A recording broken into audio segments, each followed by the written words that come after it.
been buzzing with energy and a lot of youth and talent. And then we had yesterday, which was very exciting as well. We had several addresses, and very important, the keynote from the Minister for Arts, Culture, Tourism, and Creative Economy. She shared a few announcements. I think we heard some that are far-reaching for the young people of Nigeria and Africa, because wherever Nigeria goes, kind of directly or indirectly impacts the continent. And we also had yesterday the subnational roundtable, and I think we had 6 states represented: Lagos, Kano, Katsina, Enugu, Abia, and many others. And I think there were also outcomes that were reached at that roundtable. And one of the interesting things about this year's Omniverse is that from each of the roundtables, we'll have roundtable briefs that if you have properly registered and you've attended this event, you would have that communique that would enable you to see where to align with the resolutions and the potential outcome actions. We also had the fireside chat. Like yesterday, we had the founder of Allison, Mike Furick, have a fireside chat on stage here with our own very Stephanie Busari from CNN, and it was explosive. There were also very instructive conversations from that. And we ended the evening on a very good note with a sound panel session and an evening event hosted by the Director General for SMEDAN, which is Nigeria's small and medium scale enterprises development agency. So I think it's been an interesting ride so far. What do you think? Good. Let's give ourselves a round of applause. Yes. Let's make it count, please. Can we give ourselves, yes, let's make it count. Keep it coming. Yes. So while we embark on the second half of this year's Omniverse Africa Summit, we have with us here quite a few interesting speakers, not just on the main stage, because our typical process, we start the mornings at the main stage while all other segments are closed. And then as we progress through the day, I think from 11, we move into the different segments, the roundtables, the different areas and the activities there. Today, we will be starting here, and I am privileged and honored to welcome you again to the third day of the Omniverse Africa Summit 2.0. You are all very, very welcome, and I say please do enjoy the rest of the day. Thank you.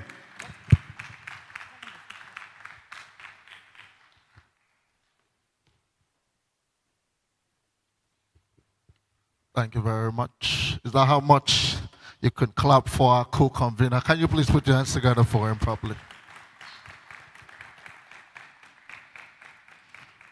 I don't like the fact that Mama is clapping better for her son than us. Can we please clap for the co-convener once again?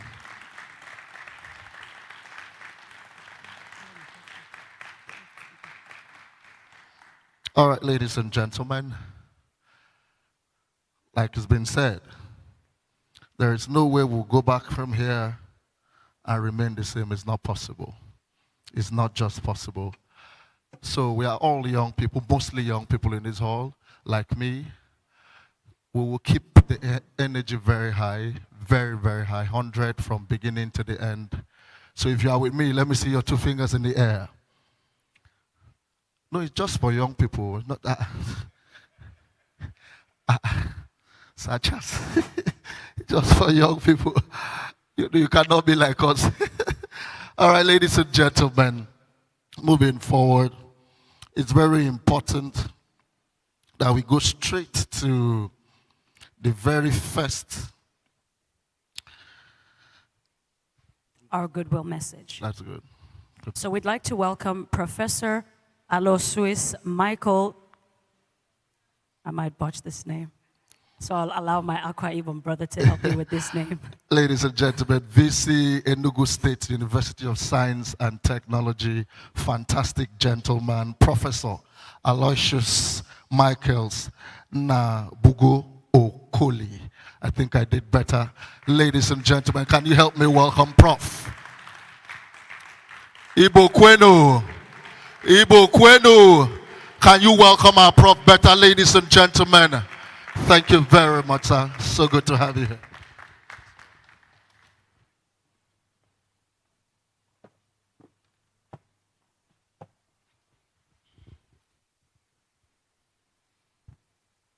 Thank you very much.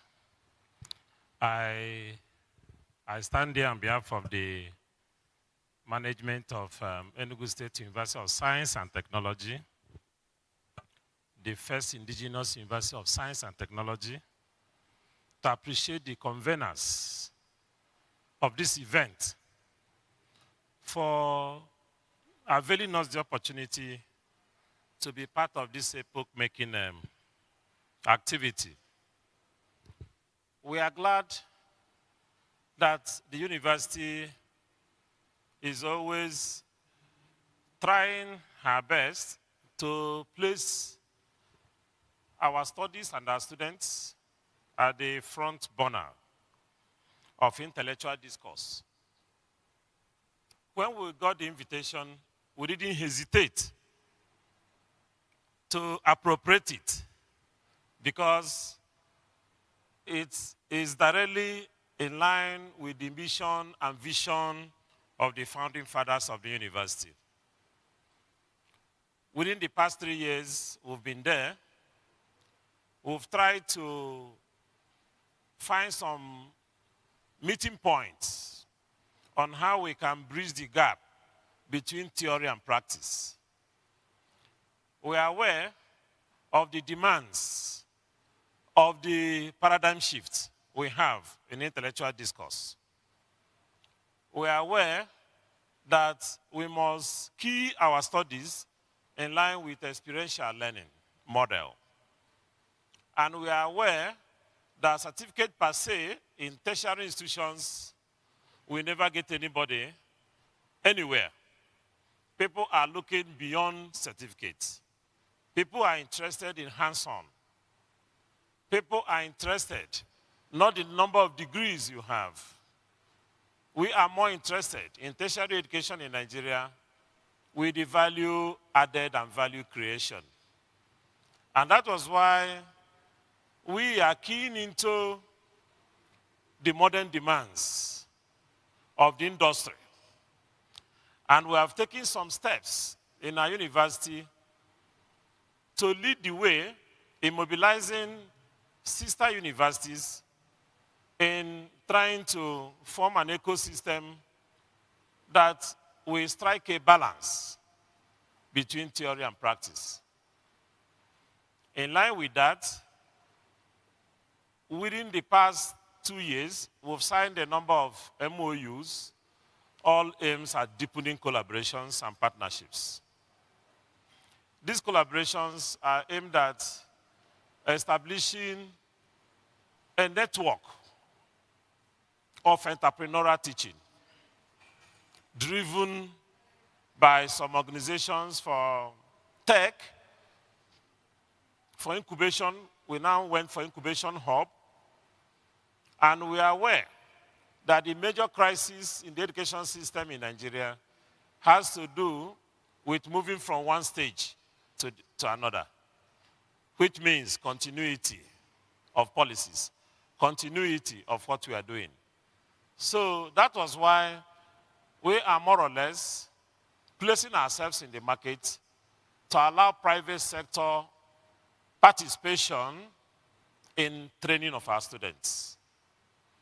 That's why we invited the town to be part of the teaching model. An incident happened recently in my university where we brought a practical mechanic. He entered at the center of teaching, and the lecturer excused him. He brought an engine of a vehicle and dropped in the classroom and started showing them you don't see piston in diagram. He brought them, and this is piston, this is that, and this is that. And we had to put it in social media. The impression he created among our students has remained everlasting. We created centers of excellence.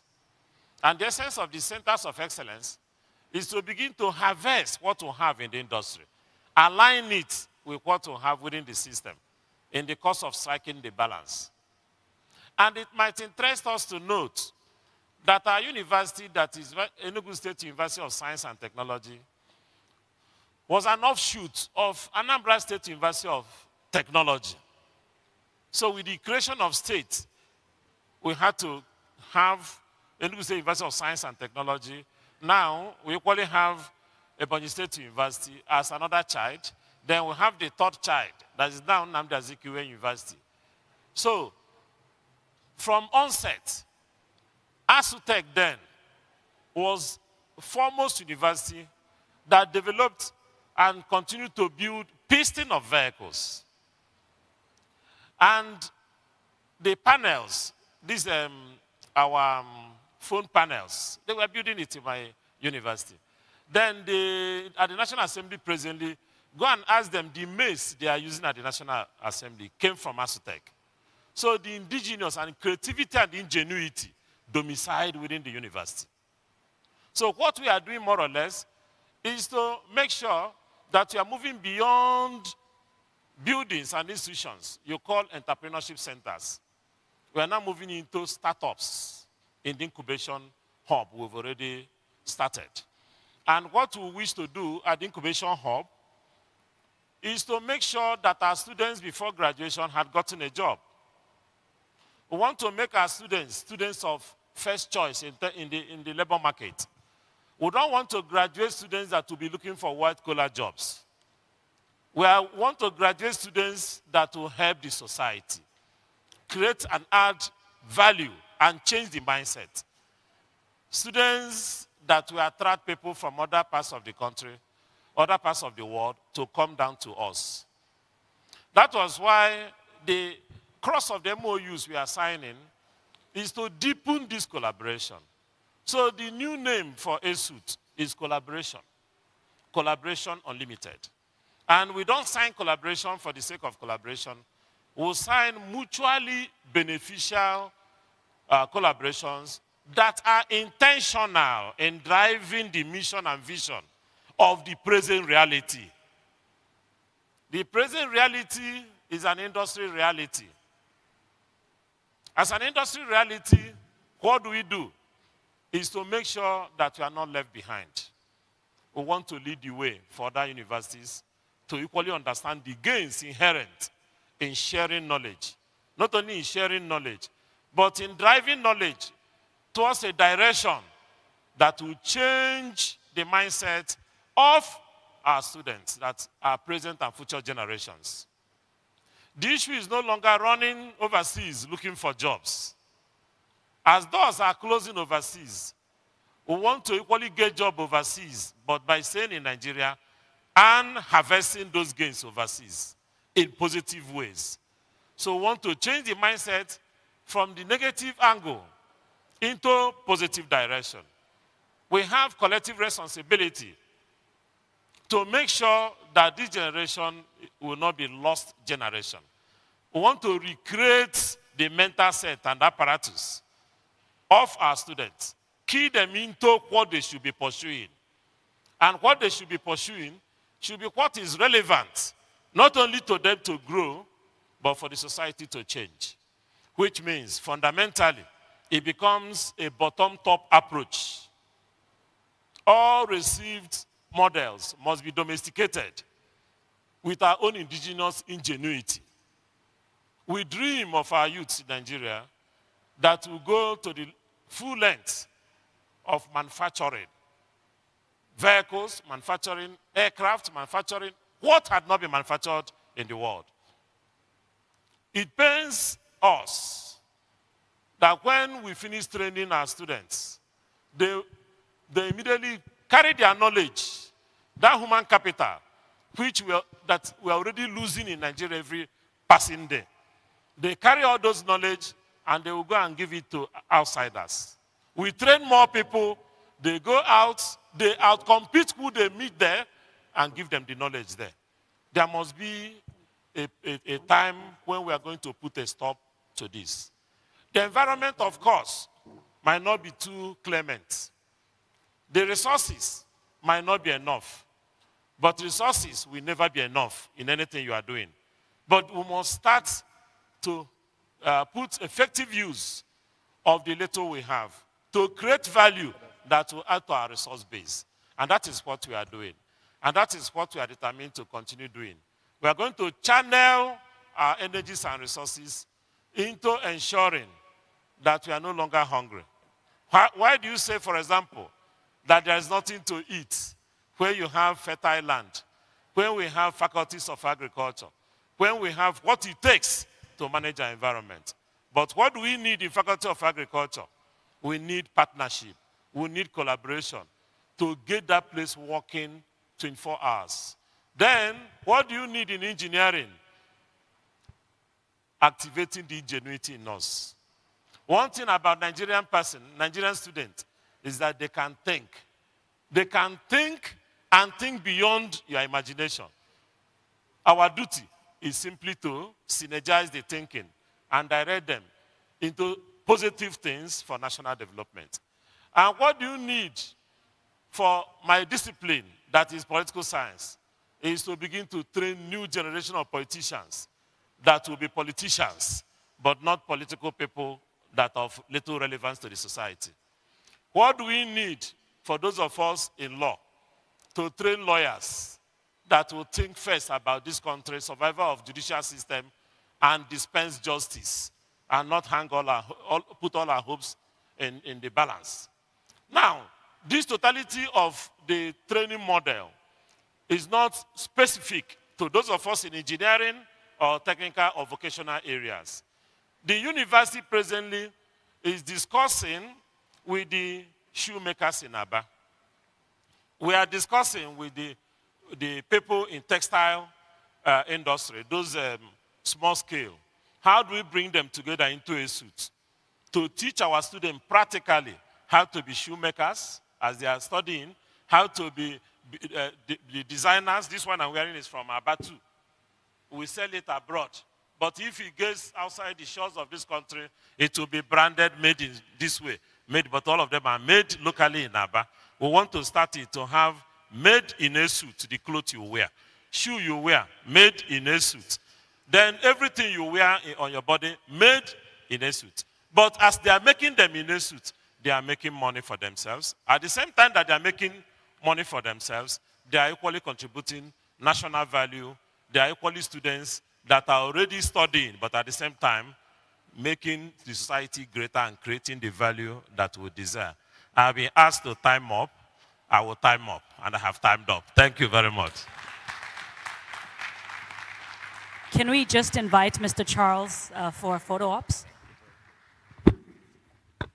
Can you please clap well for our prof? Would like to invite all dignitaries for photo ops very quickly. Mr. Jude Ogene, that includes you. Photo ops, please. We'd also like to invite GIZ heads of commission also to come up for photo ops, please. Thank you so much, Professor. I know that the longer I spend time in Nigeria, the better my tongue will get at pronouncing beautiful names such as your own. I think just to give a bit of a highlight of what the professor said, I think one thing that he basically summarized was the need to buy local. In South Africa, there's a saying that we say, and I want to teach it to you guys. We say local is lekker. Can we say it together? Local is lekker. Local is lekker. Lekker, so that's L-E-K-K-E-R. Local is lekker. And that means local is sweet. So the need to buy local and patronize local infrastructure and engineering is lekker. So how do we call money in South Africa? Chelete. So how do we say give me money in South Africa? Mfe chelete. So now can you practicalize the thing? Don't just tell me. Can you just do what I asked you to do? Once we sit down, I'll open up my wallet for you. Okay, that's okay. Okay, that's fine. Can we give them a round of applause as they... Thank you so much. I think the need for inclusion is something that we cannot overemphasize at the Omniverse. And before we call up our next speaker, I also just want to make mention of our supporters at the Omniverse. We would not be at the Omniverse if our partners were not consistent and constant members of the Omniverse. So very quickly, the Omniverse is supported by the GIZ. I have it today. That is the Deutsche Gesellschaft für internationale Zusammenarbeit. That's German, by the way. Perfect.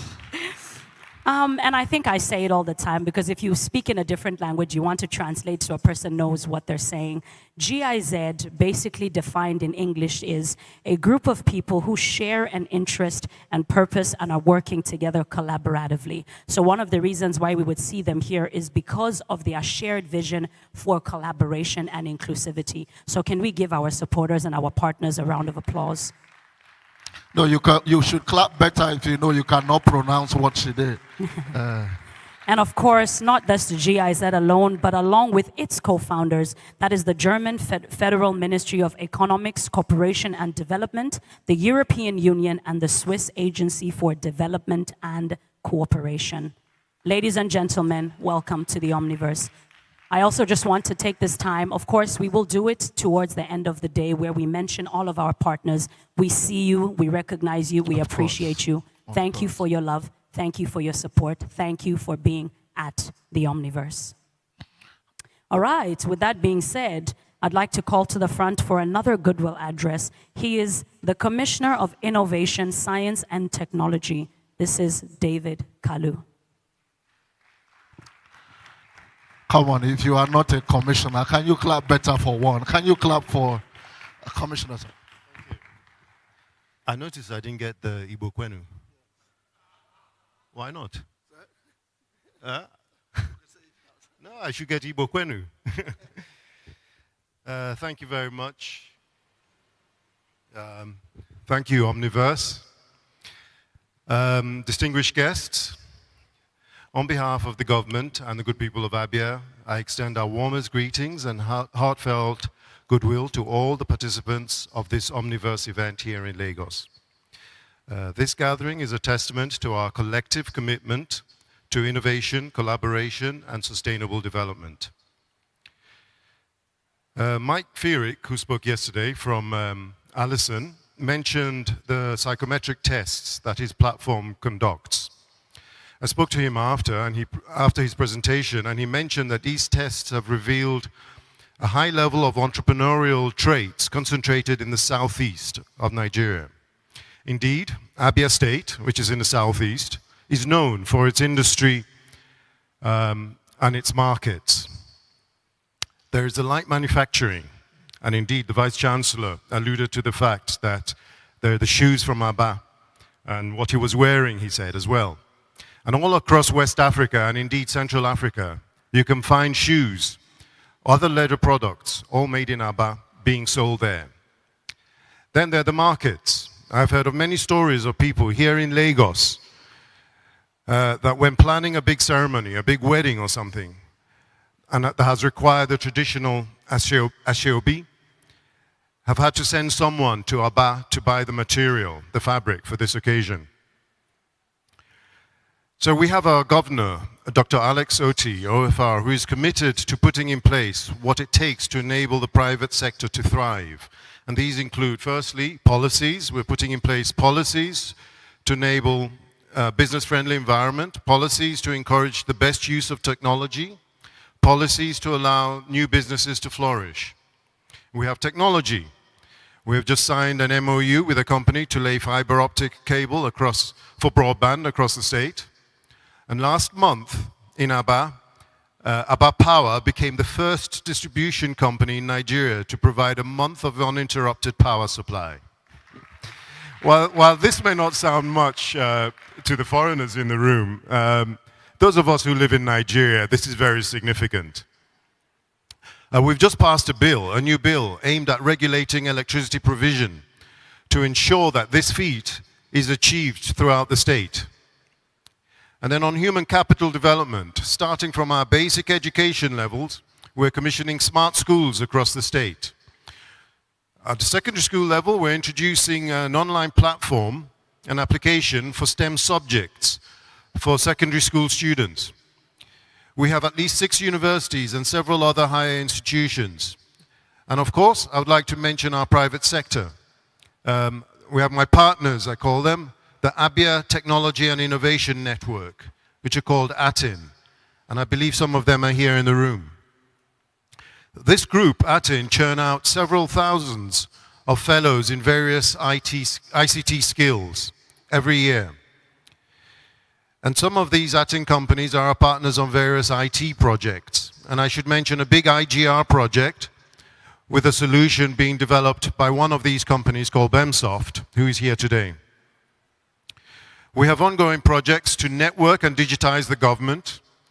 We have a public-private partnership and investment board, which is not only committed to opening up investment opportunities, but also to ensuring the security of investments in the state. And so to investors and multilateral organizations, I can confidently say that this shows an unwavering commitment to sustainable development, and we welcome partnerships. Our development programs and initiatives are designed to improve the quality of life for our citizens, and we invite you to join us in making a positive impact.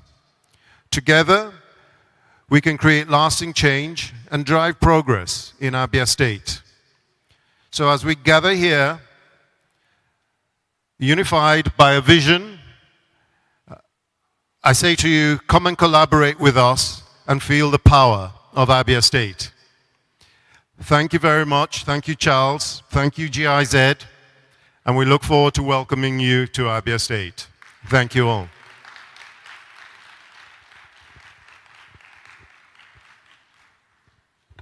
Thank you very much. Thank you, thank you, thank you. Please, you just have to hold on a bit for photos, please. Please, sir. Honorable Commissioner, sir, please. Photos. No, this is yours. You take the center. You take the center stage right now. So, Charles, please, can you?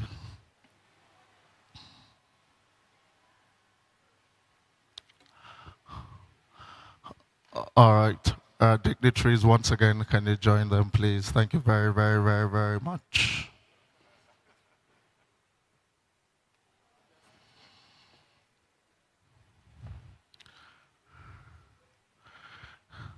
You would agree with me that was a very brief yet a great speech. Honorable Commissioner deserves another round of applause. Can we please clap for him? You are not clapping. I'm very certain you can clap better. Can you please? Thank you very, very, very, very much. Thank you very much. Thank you. They're all smiling, looking very resplendent. Thank you very much. I think we've gotten that.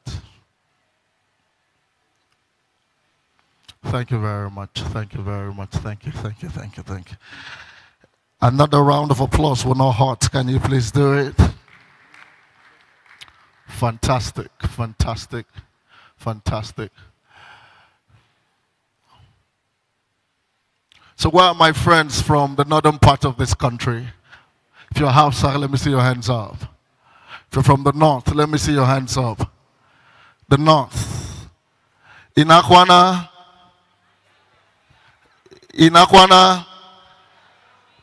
I cannot hear you now. In Akwana, Antachilapia. No. Some people don't even know what they are just joining the chorus. We are actually communicating. So Antachilapia, ya Matanka, ya Nigeria, Akwedamwa, Badamwa, Akwe Kudi, Babu Kudi. Please put your hands together for our friends from the north. This is an Africa's project, so we have people from different parts of the world all coming here. Well, my friends from the west. My friends from the west. Ekaro. Ekaro. Oh, you don't finish. Oh. Help me. Ekason. Ise. Ekuruleo. Mutiba Mesha. The only God know what they talk. Well, my worry people.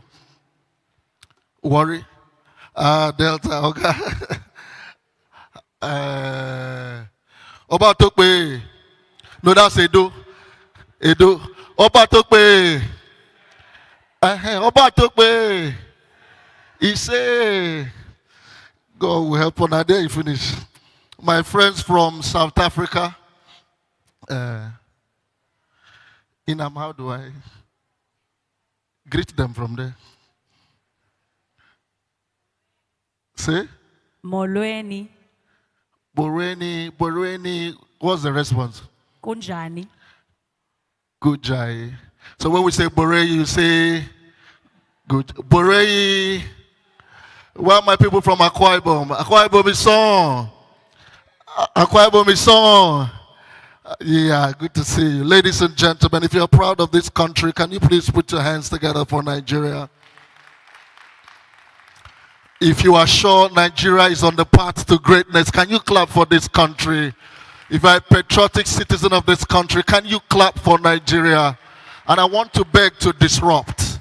Can we all stand and appreciate this country? Can we stand? If you are a proud Nigerian, can we please stand from your heart of hearts?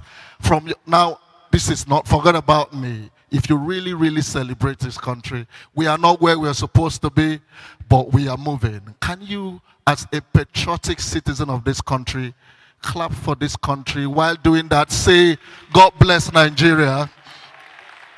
Say, God bless Nigeria. Say, this is Nigeria.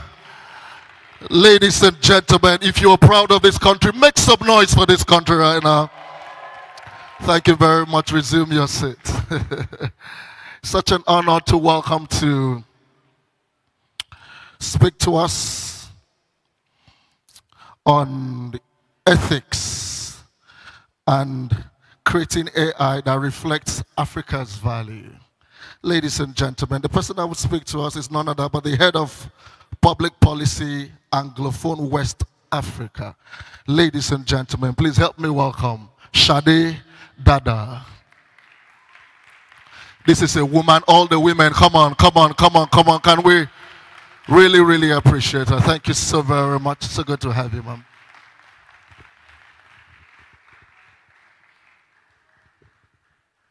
Thank you so much.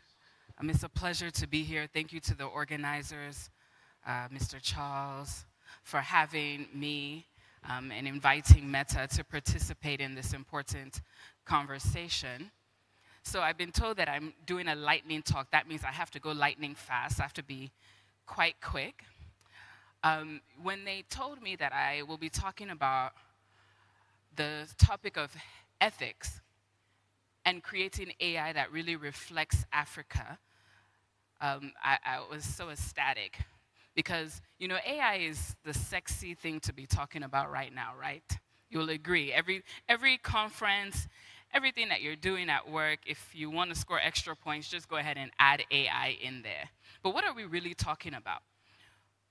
When I think of AI, I'm thinking about the potential of AI to transform lives, okay? That's the core of what we, at least the work I'm doing at Meta, is all about. So our responsibility as a company is to build AI technology, foundational technology that can then be used and adopted across various countries, across various platforms. And what is at the core of that really is ensuring that the tools and the technology that we create are actually open sourced and available for all. Otherwise, we have a situation where those who have the money, that have the power, that have all the skill sets, kind of hoard that for themselves. That is not the model that we take as a company. What we do is we create things like our large language model called Llama and open source it in such a way that everyone has access to be able to utilize it, to build on top of it, to come up with new platforms and solutions that leverage those technologies that we construct. And this, in a way, democratizes access to technology and the benefits that it enables. When you create models like our large language model, Llama, and you make it open source and you allow other people to utilize it, you're actually creating a system whereby people can look under the hood. They can actually check what you've developed, how you put it together, whether it actually makes sense, what are the gaps, what are the holes. And a really key part of that is the ability to be held accountable on things like ethical data sourcing and responsible building and use of AI, which is one of the topics that I've been asked to address. So when we create these technologies and we make them open, we use a process that enables researchers, academics, to participate in that. In fact, a lot of the AI tools that you see today that Meta came out with, they were first made available and co-designed by researchers and academics. It was actually made available to them first to help us fine-tune, to help us really figure out how to get this right. And that includes researchers and academics all across the globe, including right here in Africa and specifically in Nigeria. So one of the things that we have to do is look at, are we taking cultural context into mind when we're creating these tools? Are we thinking about the morals, the laws of the land when we're creating them? And the way we do that is by having people like me who are from here, but also opening it up to the public to participate. So one way, I'll give you an example, is that we have what's called the Gen AI Community Forum. For the first time, we held that for the Africa, Middle East, and Turkey region last year. And we specifically targeted builders, creators, users in Nigeria to participate. So Nigeria was one of the hubs for this Gen AI Community Forum. And you're going to actually, I think, hear later from one of the lead experts that represented Nigeria, Dr. Bayo, who leads DSN AI. He was one of the lead experts, Data Science Nigeria, sorry, DSN. And he was able to galvanize multiple people across the community to participate in this. And some of the outcomes that come from doing that are things like, what kind of data sets are we using? Are we using localized data sets? Do we have access to local data?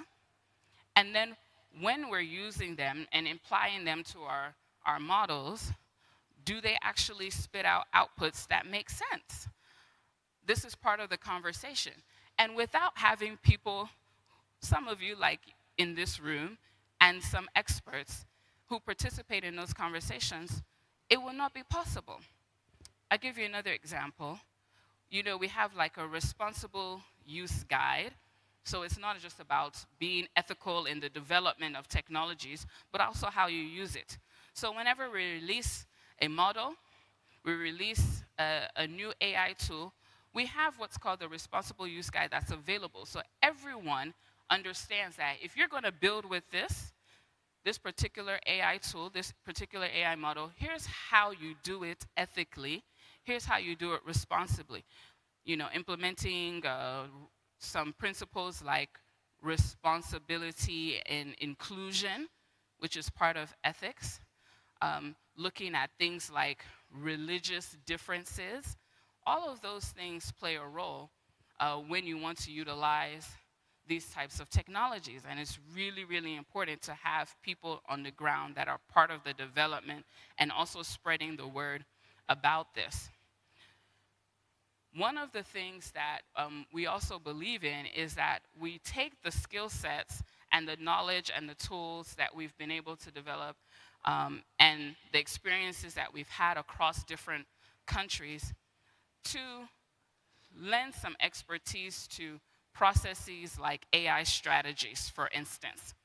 I mean, we are actually blessed here in Nigeria to have a Ministry of Communications, Innovation, and Digital Economy that is very, very attuned to the pulse of the people, but also what it means to co-create.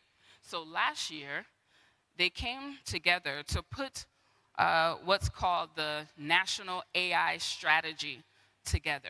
They brought in experts from across the globe of Nigerian descent, over 200 of them, and said, over the course of the year, we're going to communicate, we're going to work together. We had different working groups that we were a part of. I was part of the ethics working group, and we came up with this strategy. So a lot of people are familiar with the session that we had that was like a week long, but there was more work that went into that. And I can say, as someone who participated in that process, that there was intentionality to work with people from across different sectors to ensure that this strategy is something that is very representative of the people, and that we take into account the unique circumstances that we face here in Nigeria. So if you hadn't had a chance to look at that, please take a look and see. It's a remarkable process that led to it, and a remarkable foundation for what will become some of the policies that we will see.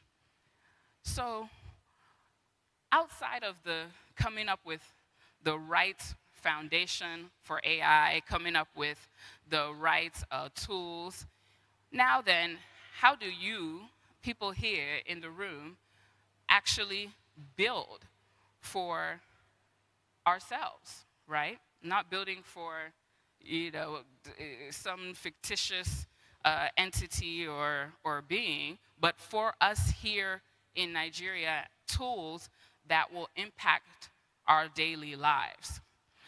By creating things like Llama, our open source model, we've been able to see how people have used it to come up with new tools that are actually happening to being utilized today. One of the things I always tell people is that we talk about the potential of Nigeria, the potential of Africa, and potential just seems so far out there. But it's actually now, it's here. So there are really concrete examples of some AI tools that are being utilized today, being created and utilized today. I'll give you an example. There's a gentleman, let me get his name correct. His name is Alashupo Abedin. He's based in Ilorin. He created this tool that's called My Fact Check.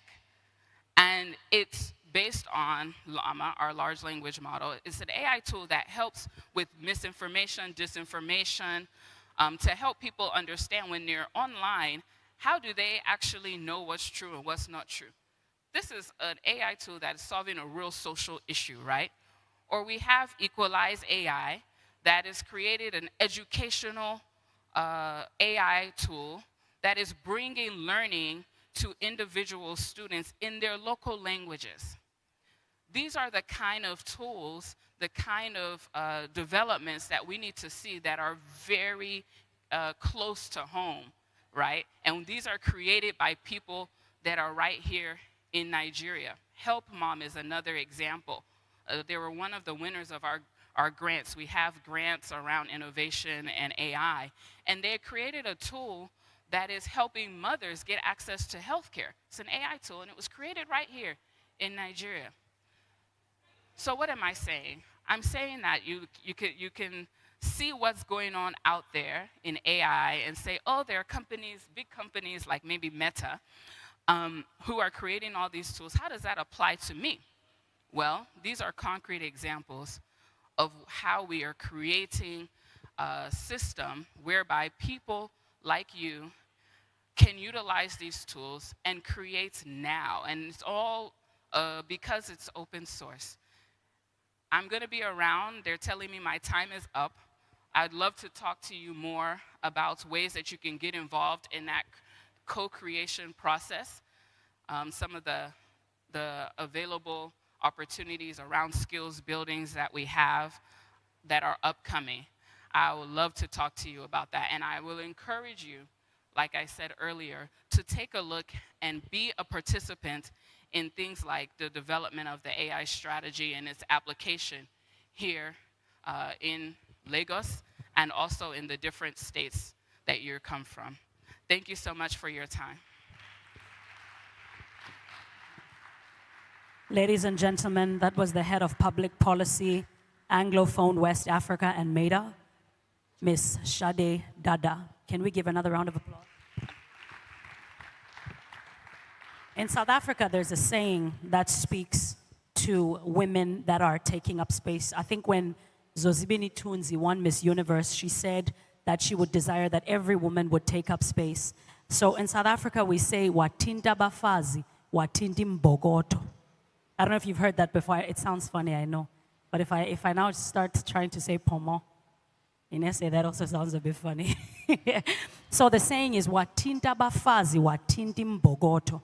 And in my language, that means if you strike a woman, you strike a rock, because rocks are hard to break. So, Ms. Shade, thank you so much for that. I thought they were going to clap, but I think they don't understand the analogy of a rock. In Nigeria also, it's something we say in pidgin. We no go gree on collect our place. All the men say, oh yeah.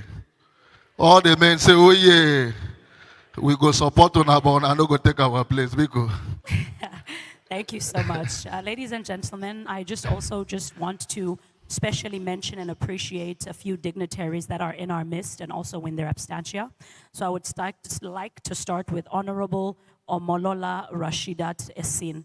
That is the local government chairman of Lagos Mainland, Local Area, and Lagos State. This is also the former chairman of all chairmans, Lagos State. Can we give a round of applause? That's Argon. Can you clap better? Can you clap better? Also want to welcome the Director General, Nigerian Copyright Commission, Dr. John Essen, here represented by Mr. Charles Modukbe, Deputy Director Operations, Nigerian Copyright Commission here in Lagos State. Can you please clap better? If you want people to clap for you, can you clap for people?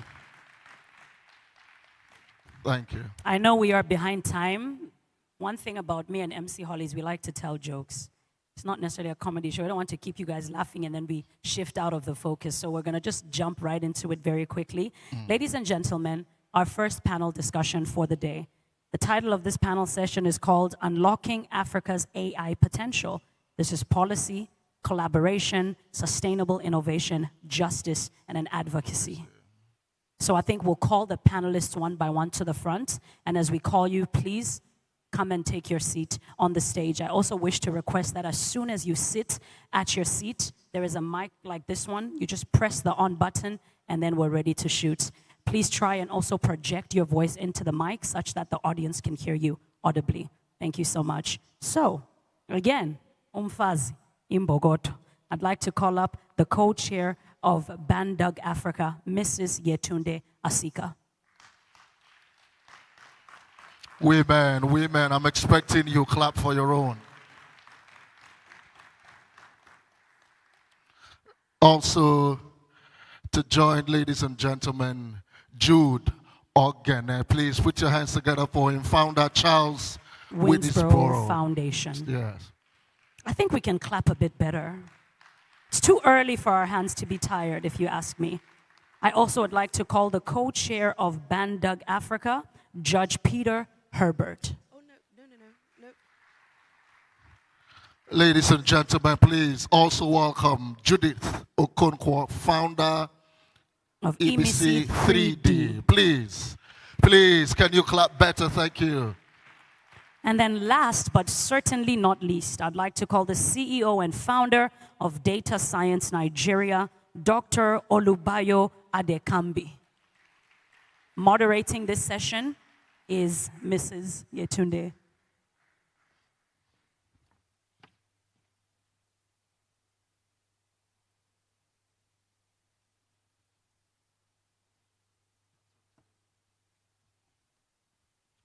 All right, ladies and gentlemen, to also join this session, please help me welcome Dotun Adeoye, please. Put your hands together for him. That's not how you clap for a very fine gentleman. Can you clap better for him as he comes? Thank you.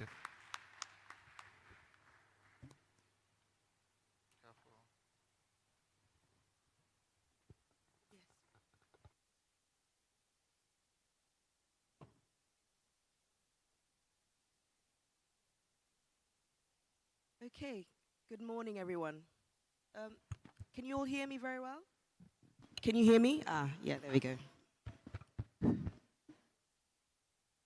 Okay, my name is Yetunde Asika, and welcome to the Omniverse and to this discussion on unlocking Africa's AI's potential. Today we're talking policy, collaboration, and sustainable innovation. Let me first thank the Omniverse team for bringing us together, because in today's world, technology is evolving faster than ever. Collaboration, it isn't just important, it's actually essential. And summits like this give us the space to exchange ideas and to build solutions that move us all forward. Also, special thanks to Charles Winsborough for leading this AI conversation and actually sponsoring this panel.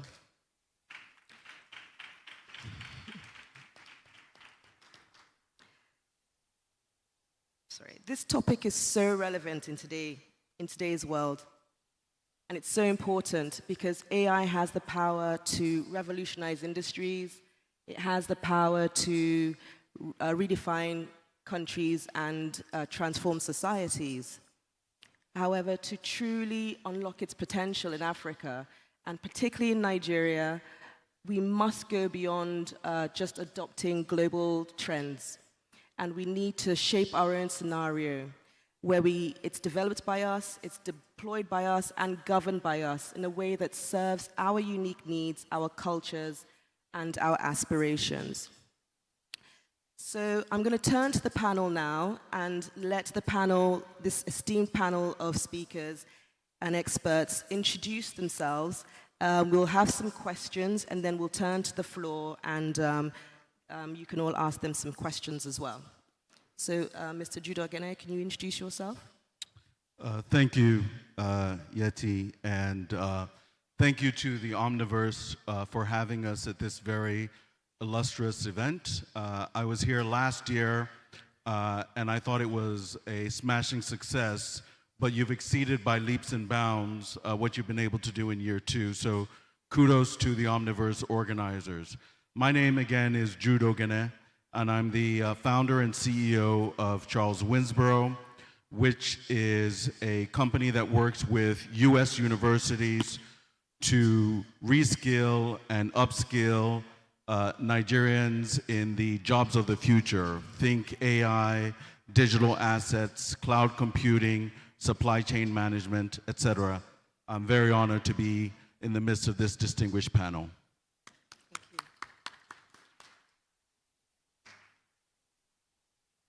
Jude, Judith, you can introduce yourself.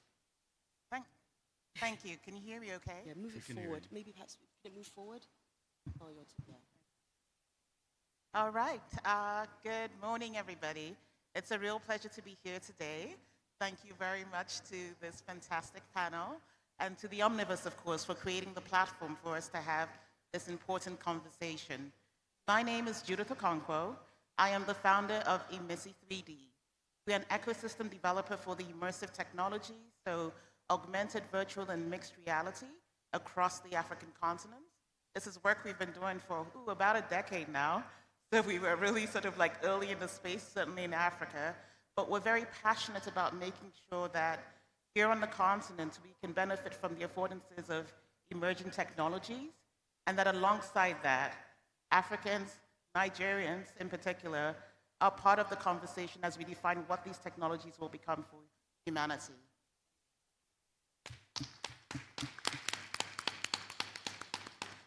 You may introduce yourself. Good morning, everyone. My name is Dotun Adeoye. I'm a long-time practitioner in AI. I've been in the world of AI since 2014. In the European countries, in North America, some parts of Africa, also co-founder of AI in Nigeria.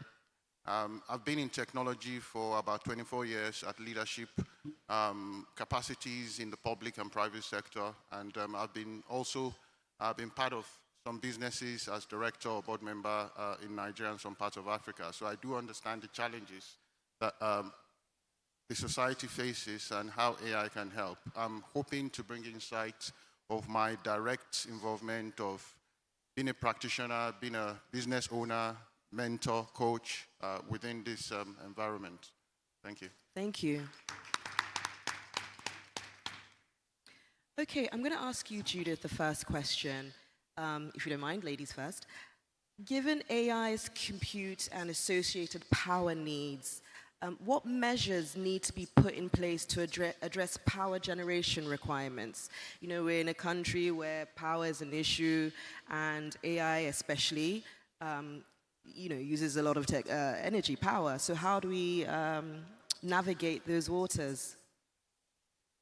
So whenever I hear anybody talk about power in Nigeria, I usually run in the opposite direction because I think we can all agree that this is a really sticky problem that we have not been able to solve for a very long time. And of course, we know that when it comes to artificial intelligence, the demands are huge, as they are currently. Now, a few things are happening. We are seeing innovation in the space where people are starting to create AI resources that take up less energy, but that is not happening fast enough. So on the flip side, we really have to start thinking critically about what we do when it comes to power generation in Nigeria if we hope to be competitive at all. Now, I mean, sort of like the first, I suppose, sigh of relief for me was the fact that in the National AI Strategy, which was drafted by the Honorable Minister for the Digital Economy, that was acknowledged that power is an issue and that they are looking at ways in which potentially tapping into things like renewables, the burden is like less than 50% on the current grid. But I think even beyond that, we have to think, well, what else can we do and how can we leverage potentially other technologies that exist to try and really like lift that burden.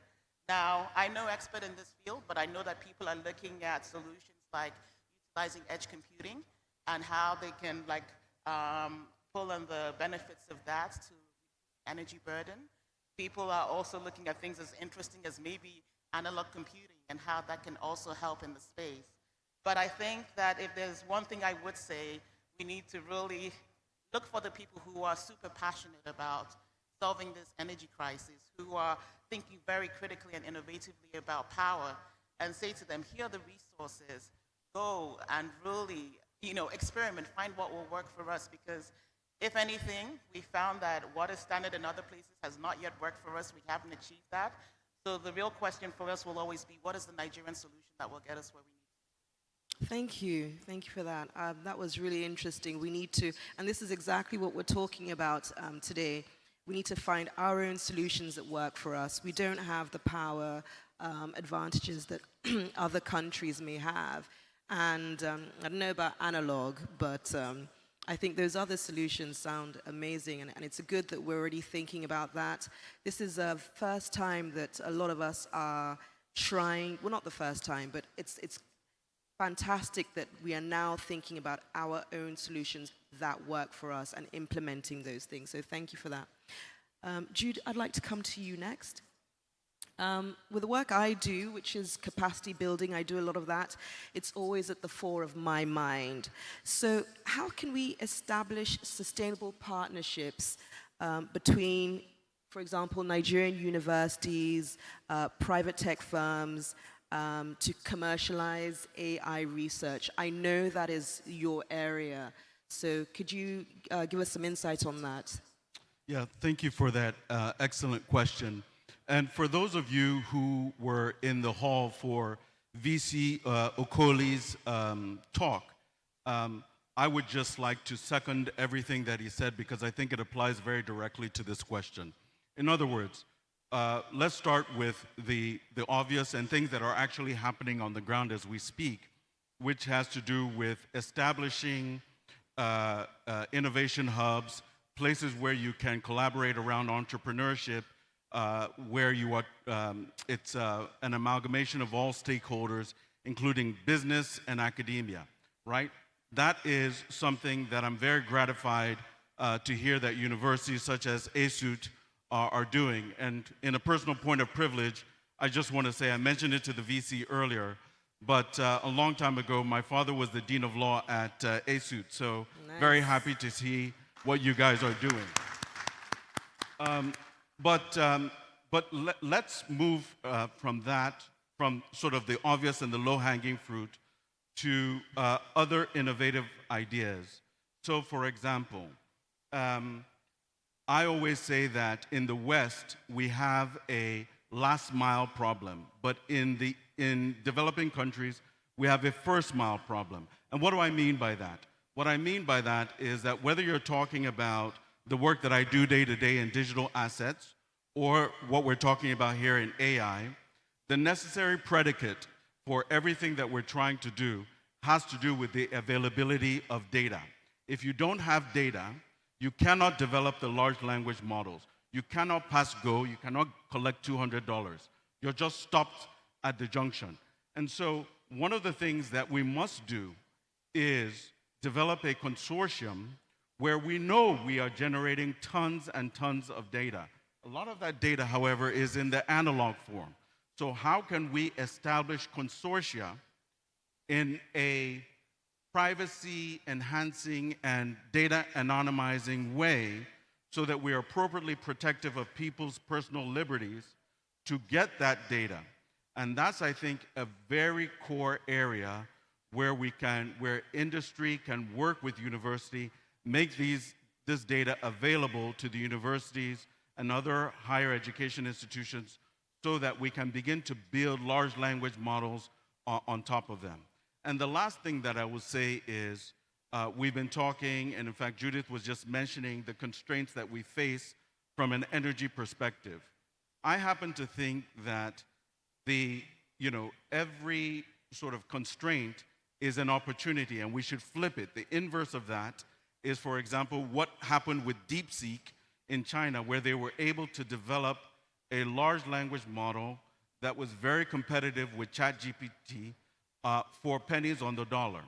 So if there's anything that Nigerians are known for, it is our ability to do much with less.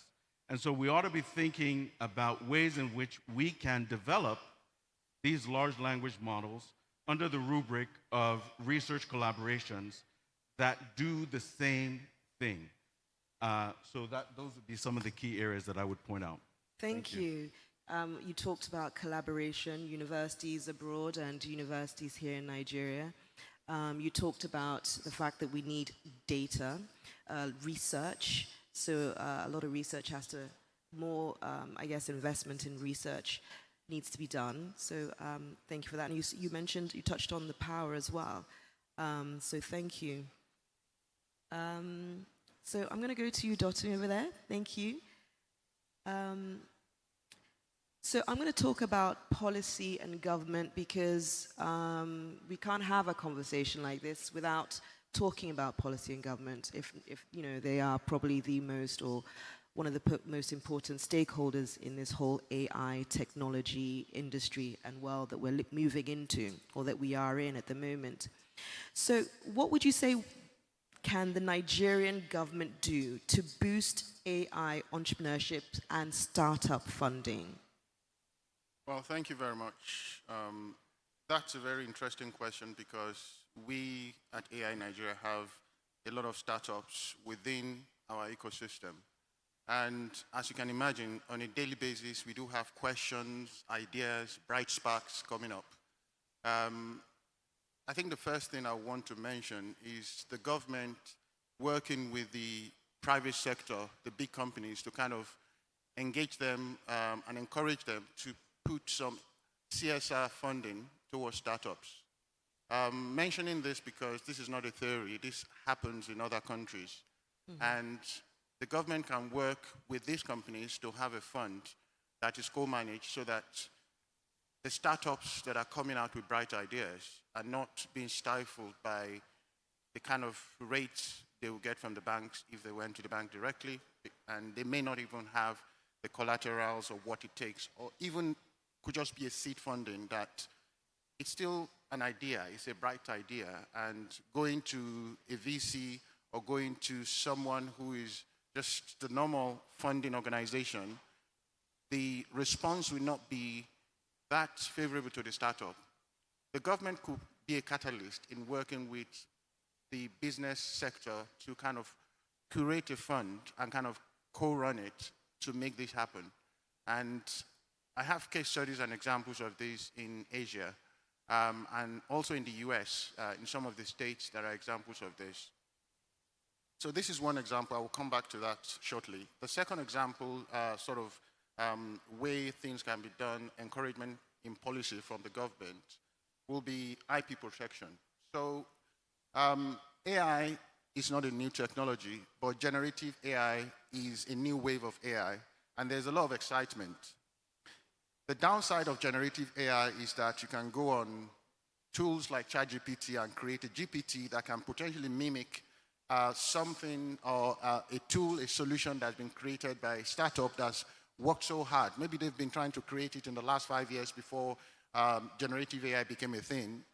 And then all that effort goes to waste. I mean, I've been a victim creating a solution, and then you find someone else who's kind of copied or created a similar version, and they have a very sleek marketing. So the government can enforce IP protection and ensure that scapegoats are shown as an example, and deterrence measures are kind of put out there that, okay, if I want to clone this innovation, maybe I can't use it in Nigeria. I may have to take it to Ghana or UK or wherever. So once that has been established, startup innovators will begin to get more encouraged. The third thing I would say is that in terms of policy, the government needs to have an intentional policy that is demonstrated publicly and repeatedly about engaging AI ecosystem, AI hubs, AI groups, and there has to be an intentional policy across the states, not just in Lagos, Abuja, and Port Harcourt, to actually have KPIs and mandate and a roadmap where the government and responsible arms of the government across all facets are engaging with startups and entrepreneurs to encourage them and reassure them that the government is here for you. And I think the last thing I would say would be some tax incentives. So if I'm going to get investment, maybe it's not from the government and it's going to come from somewhere, and I have to have ROI for the investors, how good will it be if the government will say, okay, for 10 years, if you are in this free zone, if you situate your office there or you participate in a government initiative, we'll give you tax break for X number of years. Suddenly, bright sparks become to kind of flourish, and you have more entrepreneurs and innovators actually begin to look into Nigeria. It wouldn't just be Nigerians. So I think these are some of the policies that the government can intentionally focus on. And this happens in places. There's a body called Innovate UK that I know of in the UK that does a lot of this, where there are R&D incentives, there are things that is being done in terms of encouraging the private sector to invest in startups and this sort of thing. So I'll stop here. I think I've taken Thank you. You actually answered the second question I was going to ask you, which was about incentives. And you also touched upon something that we spoke about at a panel here last year, which was the problems with AI. So thank you for mentioning that again. Okay, I do have a lot more questions, but because of time, I'm going to turn to the audience now, turn to the floor. Does anybody have a question or a comment, and you can direct it, introduce yourself and then direct your question to any of the speakers on the panel? Yes, we have one question in front of you. Yeah. Okay, we'll take two Come to questions, the two front. really quick questions. Thank you. Okay. Hi, everyone. Good morning. Paul Good Okoro is my morning. name. I'm from Warri, Delta State. I have a question. So we've heard so much about AI, but then if you look at the people who are actually using AI, interacting with AI, they're more like the educated folks, the people who are tech savvy. So my question is, how can we localize AI so that the market woman who sells something in the market, or the businessman who didn't attend Harvard or any of these, Ivy League schools, could be able to use AI? Is there a way we could actually bring AI to the grassroots so that Nigerians at all levels can use AI for good? Okay, thank you for that question, Mr. Okoro, I think it was. I think anybody on this panel, is there someone you'd like to answer? Anyone could answer, but I reckon probably Judith would like to take that one. I mean, I'll contribute, but I'm sure my colleagues on the panel will chip in too. Okay. But I will say that people are using AI. You talk about sort of like the market women getting down to the grassroots. And I think the thing we should remember is there's sort of like working and building with AI, and then those people who are building the tools they create then get down to the hands of people everywhere. I remember, before we came on this panel, Shadid and I was talking about some of the incredible work that Meta has been supporting with their Llama large language models. And I know that at a recent hackathon they sponsored, one of the teams that created a solution had worked on creating a WhatsApp solution that would allow a market woman, someone selling in Balogun, whoever wanted like a shop front so that they could sell to a wider range of customers, to be able to quickly on their phone with WhatsApp start to create a website that would then allow you able to interact with customers and have them purchase that way. And that's AI getting into the hands of the everyday person. So I think there's the utilization of it, like the products, which you will see everywhere, and it's coming whether we want it or expect it or not. It might not always be obvious because it's framed in a product that we are not calling AI per se, but it is there for sure. Thank you. Jude, were you itching to say something on that? Well, now that you asked me directly, let me proffer some thoughts. The first thing that I will say is I expect this technology, like any other technology, to follow a classic adoption curve, which is to say it's going to start at the high end and then eventually just migrate down. And the second thing about that is I think that in many ways, unbeknownst to people, they are already using AI, right? If you're using, there's certain features that you're using on your smartphones, which again have followed that adoption curve, which have AI behind them, right? And in fact, the point, when you know that you have a mature technology, is when you stop talking about the fact that it is the technology and it is simply the utility, right? And so I think that that is what is going to happen here as well. But from my perspective, what will really drive that adoption are some of the things that we are talking about here.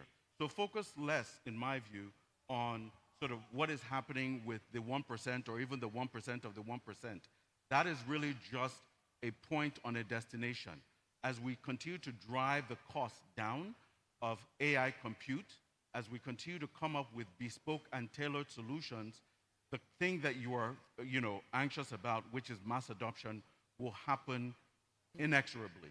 Yep. So that's what I think about that. Thank you so much for that input, very important. I think we can take one more question. Take one more, yes, the gentleman in the front there. Thank you. Okay, we'll probably take one more after this and literally just keep it really short, if you don't mind, please, before they chase us off the stage. Yeah. Mine is not a question, but just to Okay. comment. You may and- introduce yourself so we know who Okay, you are. I'm Charles Amudekwe, Deputy Director, Nigerian Copyright Commission. Okay, good morning. Yeah, I listened to Mr. Deola or some. Am I right? When Mr. he ta- Dotun? Dotun Yes, Adeoye. Dotun, yes. When he talked about protection of IP Yes. in AI, Mhm. from the point of the copyright law in Nigeria, um, it is expected that for your work to enjoy copyright protection, it must be created by the author must be a human. You understand?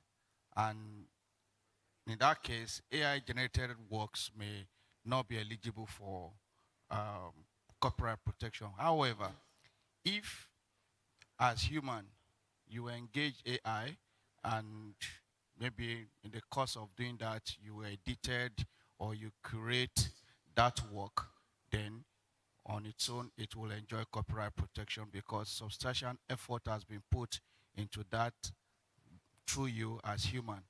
But for outright works that are generated directly by AI, it will not enjoy copyright protection. This is a new area that the 2022 Copyright Act have not taken care of, but we are hoping by in future that the legislation will come up and will look into that challenge. Thank you. Thank you so much for that contributing. That's very important. And we did speak about that a lot last year on this panel, so thank you for that. Yes, that gentleman there in the white, we'll have him and then we shall close. Gentleman in white. Okay. You're not gentle. He looks like a gentleman. So good morning. Good morning. My name is Isaac Emeti. I'm a co-founder, ICE Hub in Anambra State. So this is my question to Dotun. I was here on Friday when we did AI in Nigeria, and it was a wonderful event. But my question now, goes to you directly. When it comes to AI, AI seems to be something that is very, it's perfect. It wants to be perfect. And then when you go to AI impracticability, just like a bank, for an instance, some of the measures they are put in place, maybe you've not put funds in an account for a while. Then this AI flags it down, and maybe you try to correct it, and it also flags it down. It keep on doing things on its own, without knowing that there are exceptions to these, things. So I want you to tell us how AI can address these, near perfect, syndromes where, they want to make things perfect. Everything shouldn't be perfect the way AI is making it look. Thank you. Okay. That question was directed to you. Thank you very much.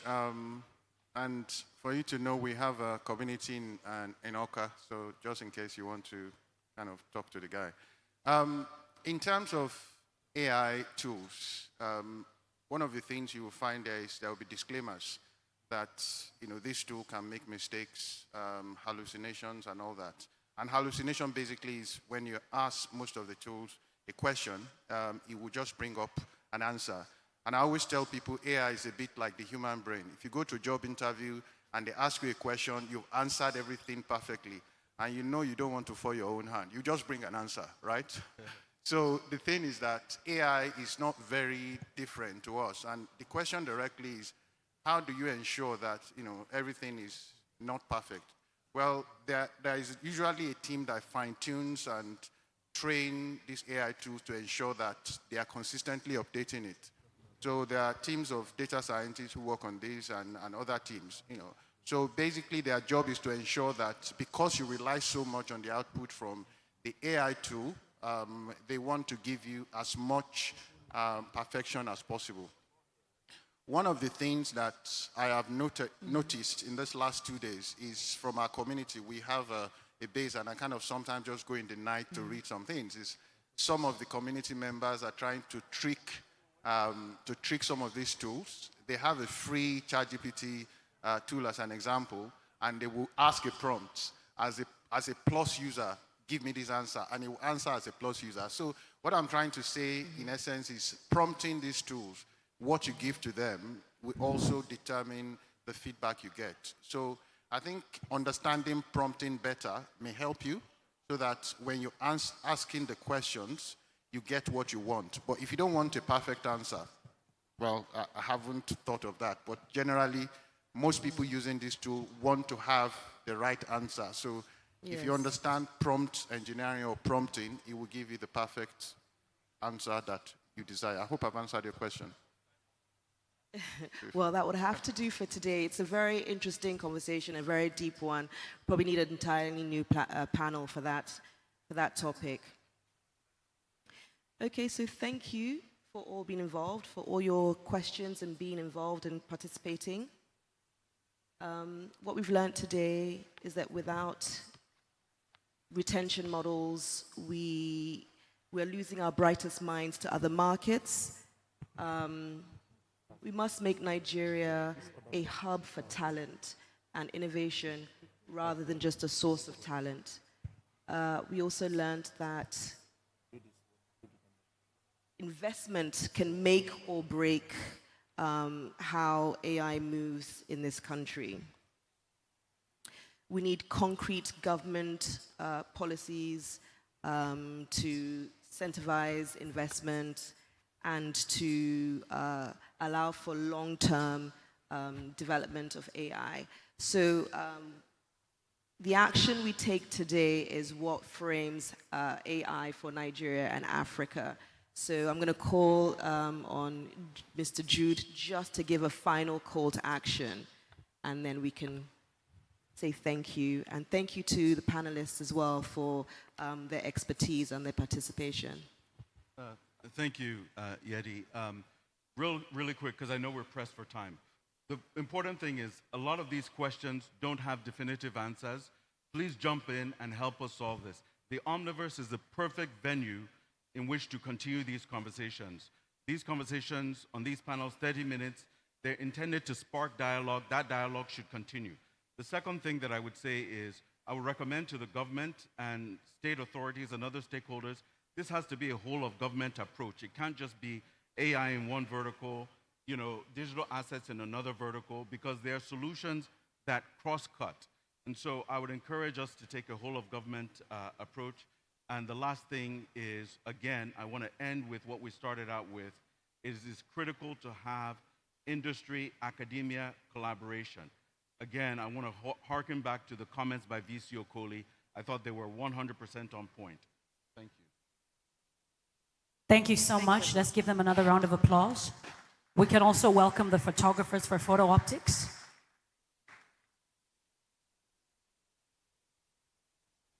I know that AI is always a very interesting conversation, especially, all right, let's also welcome Mr. Charles to come and join that photo optics. Dr. Tweba. Alrighty. As I was saying, I know that AI is always a power-filled conversation, especially because many of us use AI now to modify our pictures and look better than what we do in person. Let's give them another round of applause as they do their photo optics. Again, like Mrs. Asika said, we'd also like to give a special appreciation to the Charles Winsborough Foundation as they anchored this specific panel session. All right. I'd also like to recognize the presence of a special group of people, and as I recognize them, I'd like to invite them to the front for photo optics. I'd like to welcome and appreciate Dr. Chef Eric Mekwe. He's the CEO of Hospitality Business School, leading the Nigerian chefs, accompanied by Chef Olayinka Edoba and Chef Omon Obike, against others. Please, let's appreciate them as they come to the front. Come on, ladies and gentlemen. Let's appreciate them. I know it's because we can't cook. That's why we're not clapping for them. Ladies and gentlemen, we can clap better. We can clap better. Copperwee. Copperwee, oh. The finest set of coppers in Nigeria, they are here with us. Ladies and gentlemen, put your hands together for all our corps members. Please clap for yourself. Clap for yourself. In the history of copper in Nigeria, this is the best set we've had.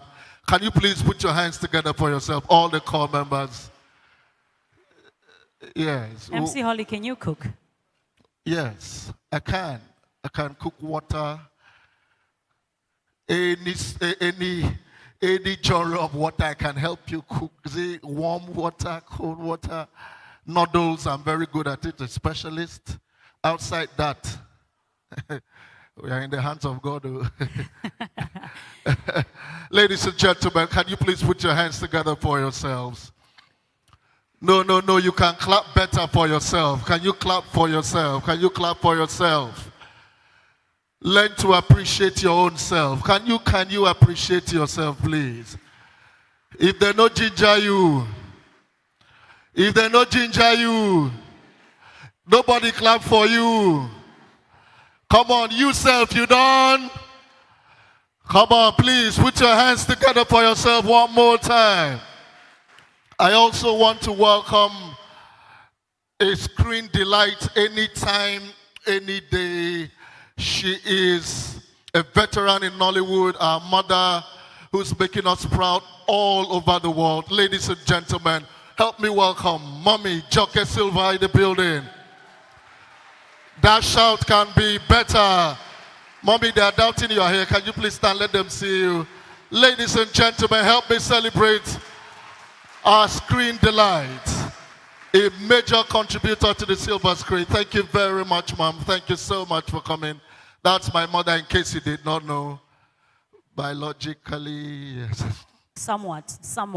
Again, I think one of the reasons why we make mention of this is because we always want to re-emphasize the fact that Omniverse is an all-inclusive innovation network. Of course. We've got chefs, so if you feel like you want to find a way to bring amalgamation into your ability to cook, you are not left out. If you are in production, if you are into film, if you can act, if you can do all of that, you are also not left out. So Mama Silva, you are welcome. The chefs as well that are still in the house, if you want to get a few pointers, a few recipes, I know I'm going to meet them as well because I really want to learn how to make eforiro. I'll meet them later on for them to assist. Ladies and gentlemen, moving on with the program as well, I'd like to welcome, also before I welcome, I also want to appreciate those that are here today at the Omniverse, the special needs community that is also in the Omniverse. We do not leave you out. We welcome you and we thank you for joining us today. With that being said, I want to welcome a very beautiful soul, an individual that has joined us at the Omniverse today. She's a global speaker, but also she speaks to disability inclusion. She is an advocate for disability inclusion. Ladies and gentlemen, with a warm round of applause, can we please welcome to the stage Stephanie Egaverba. Come on, ladies and gentlemen, this applause is supposed to be louder and better. Can we clap better for Stephanie? Ladies and gentlemen, I want it to be a better applause. Can you clap better for her? Thank you very much.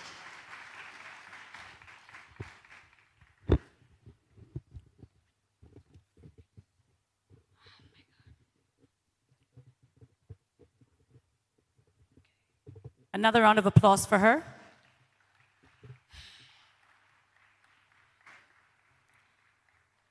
Thank you very much.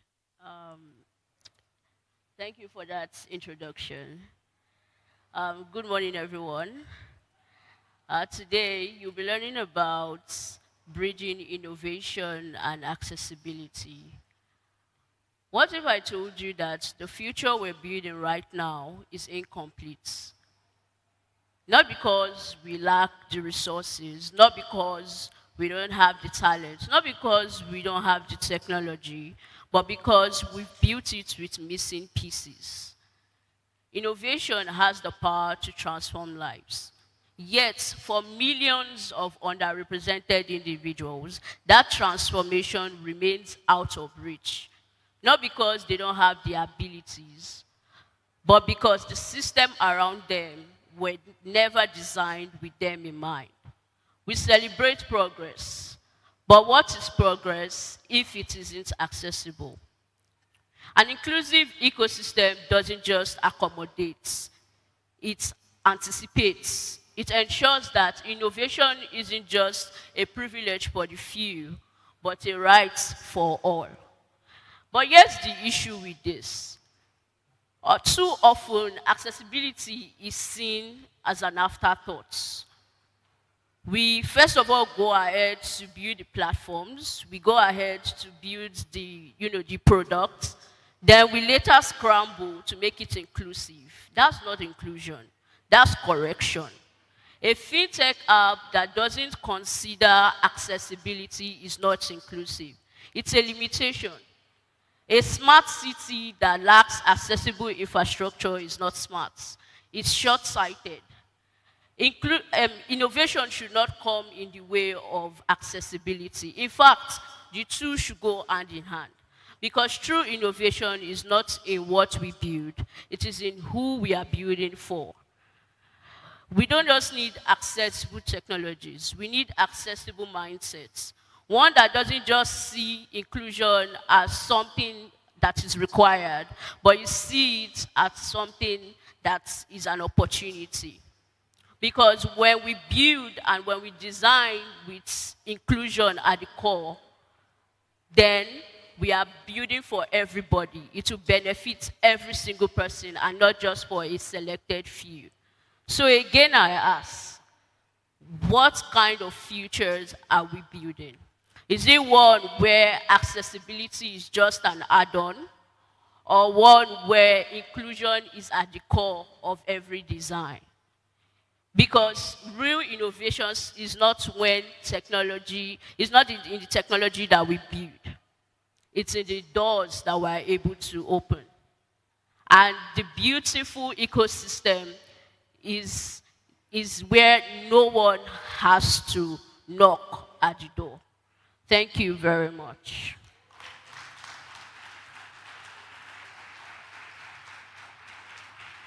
Thank you so much, Stephanie. Thank you so much. We can give another round of applause. And as we do that, I'd like to welcome Ms. Inga Stefanovic and Mr. Charles Amembelu, and all dignitaries as well for photo optics with Stephanie.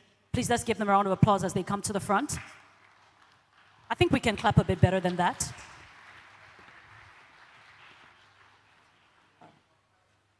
I also just want to emphasize that EU is a co-partner of the Omniverse. I did mention this earlier on along with GIZ.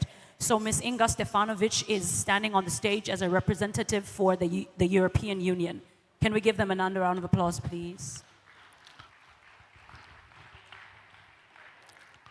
All right, ladies and gentlemen, you would agree that was just an excellent presentation, very brief, concise, but very impactful. Do I have a witness? Come on, please put your hands together for Stephanie one more time. There is no disability anywhere. If your mind is functional, you're actually very functional. All right, thank you so much.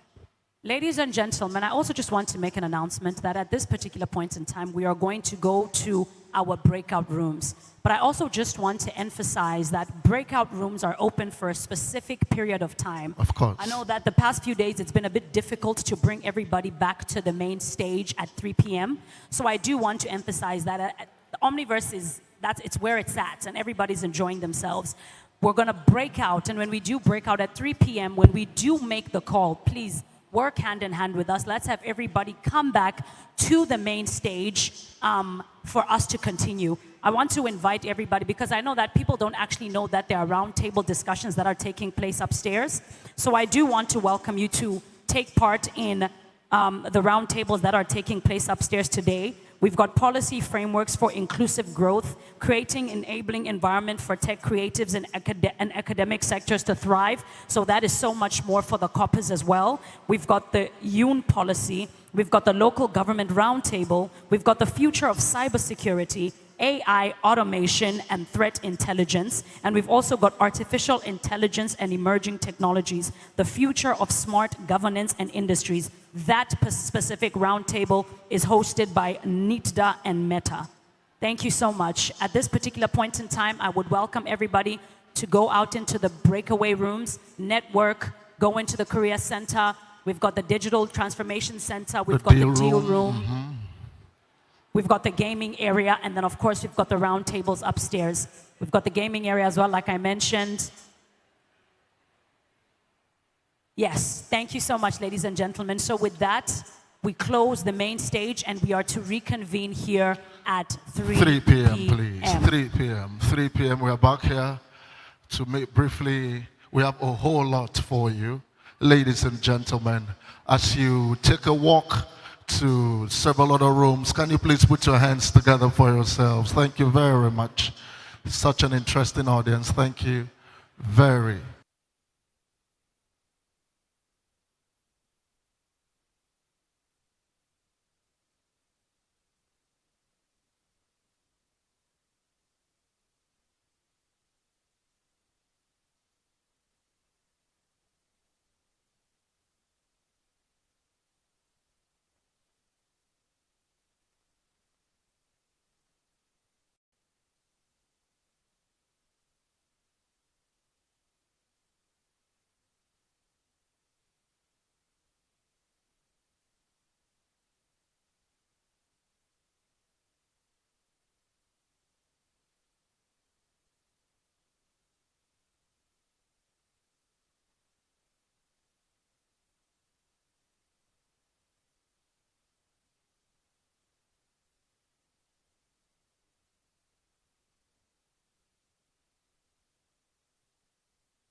different ways of doing things. So, but by continuously communicating what you're trying to do, your fellow leader or the person you're working with understands where you are going to. It still aligns, goes back to that aligned vision. So that way you have shared vision going the same way.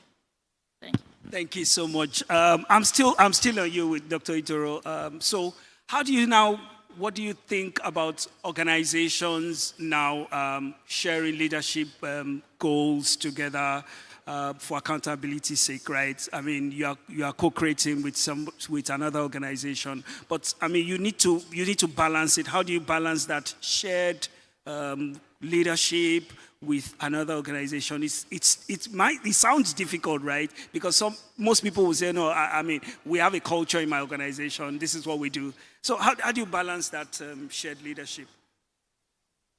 Thank you. I think the first thing would be clear responsibilities and goals. Like, what is each person supposed to do? Who makes the decisions? a lot of times when it comes to co-leadership, there has to be inclusivity or in decision making. You have to carry your partner along, but at the same time, there has to be clear responsibilities on who is doing what, who is making the decisions, who is implementing. And so while we have shared goals and shared governance in terms of how it's going to run, looking at the structure, it has to be co-created. So having that, but having clear visions or clear roles and responsibilities is very important. So even though there will be clear roles and responsibilities, it doesn't mean that the structure will be vague, but having those clear roles kind of makes everyone know where they are supposed to do and what they are supposed to do. And then clear targets. In terms of the collaboration, you have a clear vision of what you want to achieve. So having clear deliverables on what that is supposed to be, it will now create accountability for each party that you can both collectively track but individually deliver. Thank you so much. Please let's put our hands together for Dr. Itoro. I think that underscores most of the challenges that we might have with partnership issues, because leadership is a big task, isn't it? So going to you now, isn't it? So co-creation and innovation. Co-creation and innovation. It's a huge topic, right? It's a very big one. I want to hear from you. Good afternoon. Can you hear me? Okay. So I'm happy to be here, and I'll try to answer both questions to the best of my ability. So the first one is how to make it work, right? Exactly. Partnerships. So personally, I'm very big on collaboration. It's one of our 5 core values at 234 Finance. And I'll touch on 4 points that I think are very important for partnership to work. So the first one is there has to be the willingness and the desire to collaborate. I mean, we use collaboration, strategic partnerships as a buzzword, but is there a willingness to collaborate? That's the very first step, right? And what are you collaborating towards? What is the alignment? And I'll use an example, a personal example of a project that I embarked on last year, the SME Bootcamp. And so at 234 Finance, we support African entrepreneurship. We have several programs that we run, majorly in Lagos, and we decided for the first time to do something in the Southeast. And I'm a Southeasterner, so I thought, okay, this is something that will just be easy. I'm Igbo, it will be easy to connect to the audience. And the first time out that we're trying to do this, it was a disaster because, first of all, they didn't know anything about 234 Finance. You know, we're trying to appeal to them, and it just was not working.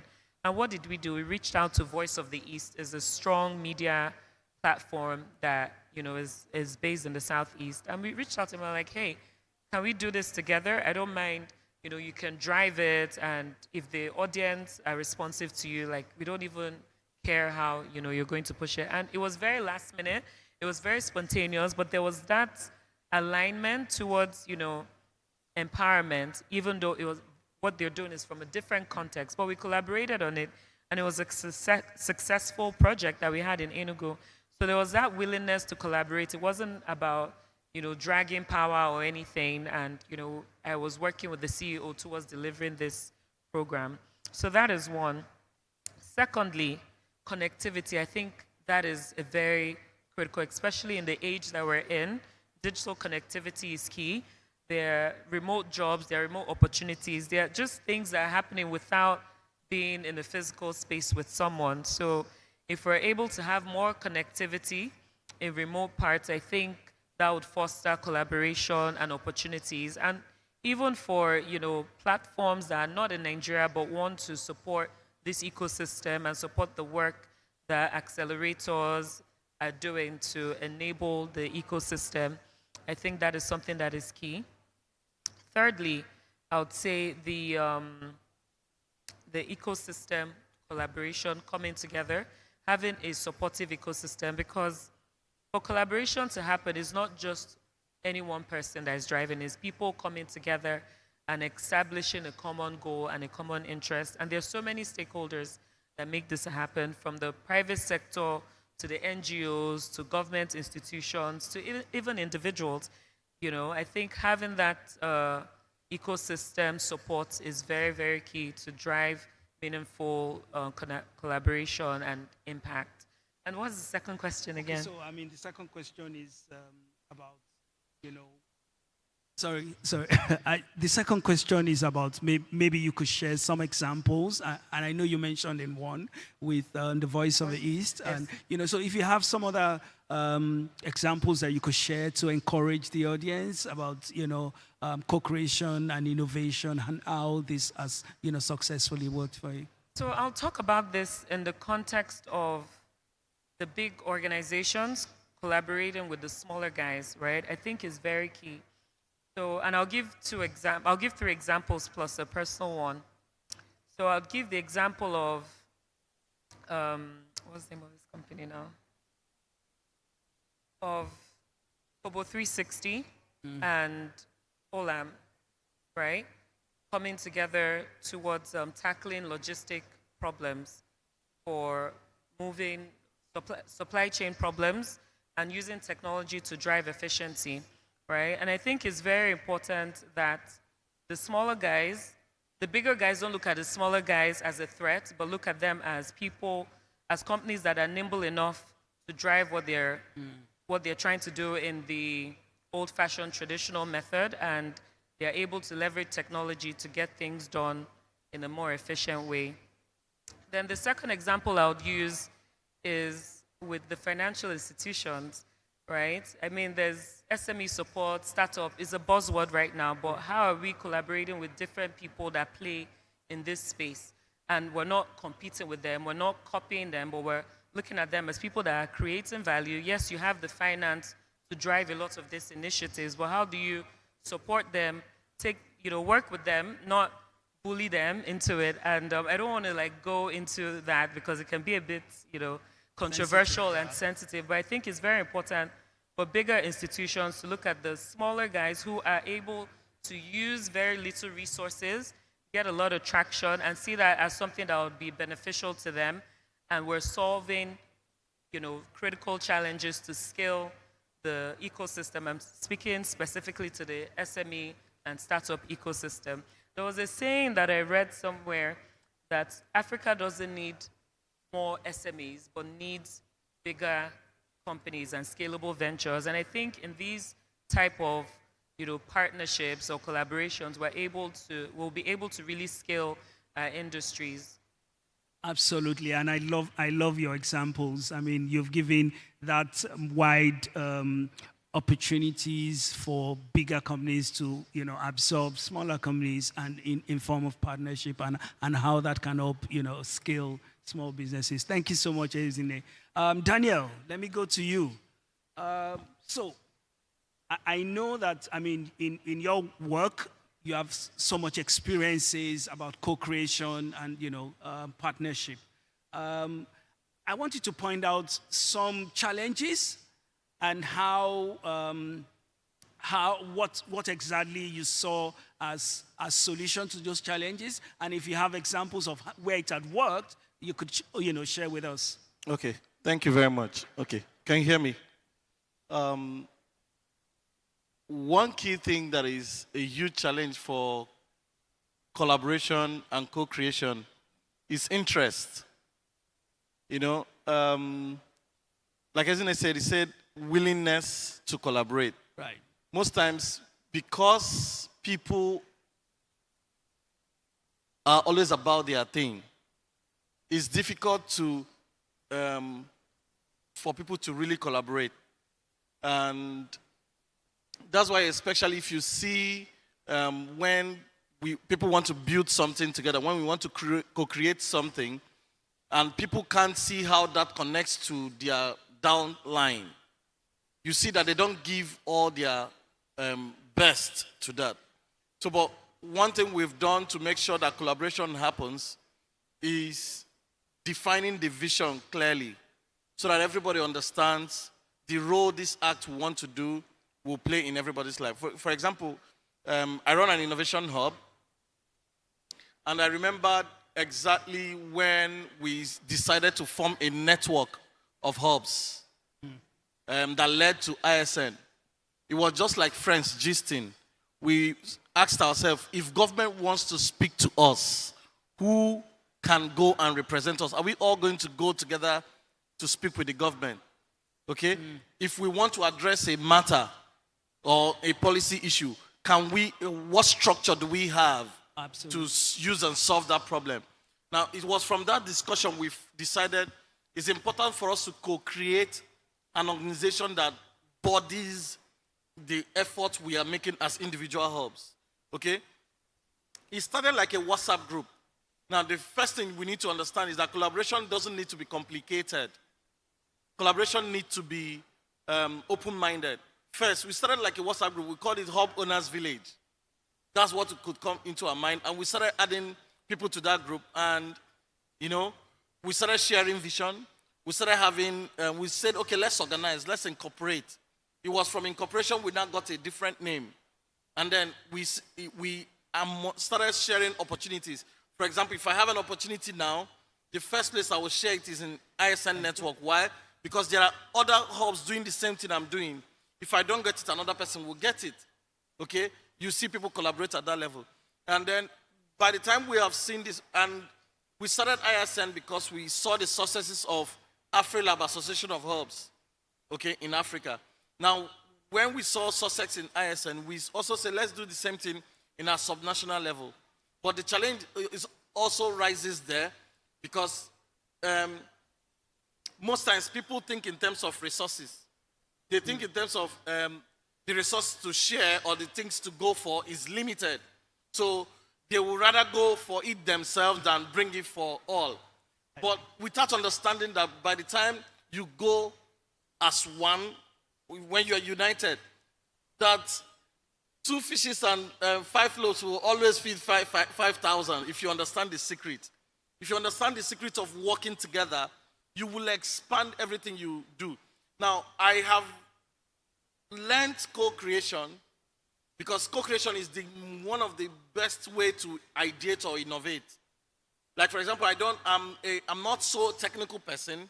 I don't write code, but I work in the technology space. Anytime I want to build anything, I must have a technical person in the room so that the person can bring a technical perspective. I must bring in a researcher in the room. I must bring in a product design person in the room so that because you cannot possibly build an all-inclusive product thinking from one side of the brain. So you need to bring in other people and don't bring people that will always say yes to you. There are some people that are perfect in working every time. I work in organizations where they say no to me and then they outvote me. I'm the boss, but they've outvoted me and then I lose the vote. I calm down and wait for them in the next one. So next time when I want to present something to my team, I will connect it to the vision because I know they are more loyal to the vision than they are to you. They want to see the vision. So that's one thing we must do if we must. So I've had experiences where certain people worked against an organization because it was not serving their personal interests. Okay? But how did I solve those problems?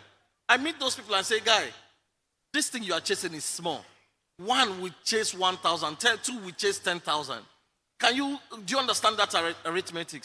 So if we go on this thing together, we'll achieve more. If, for example, Omniverse. Omniverse is a collaboration between different sets of people.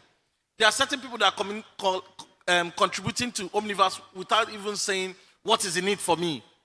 But because we want to build an ecosystem of ecosystems where people bring in their strength, bring in their all contribution to build something good for Africa, to build something good for us.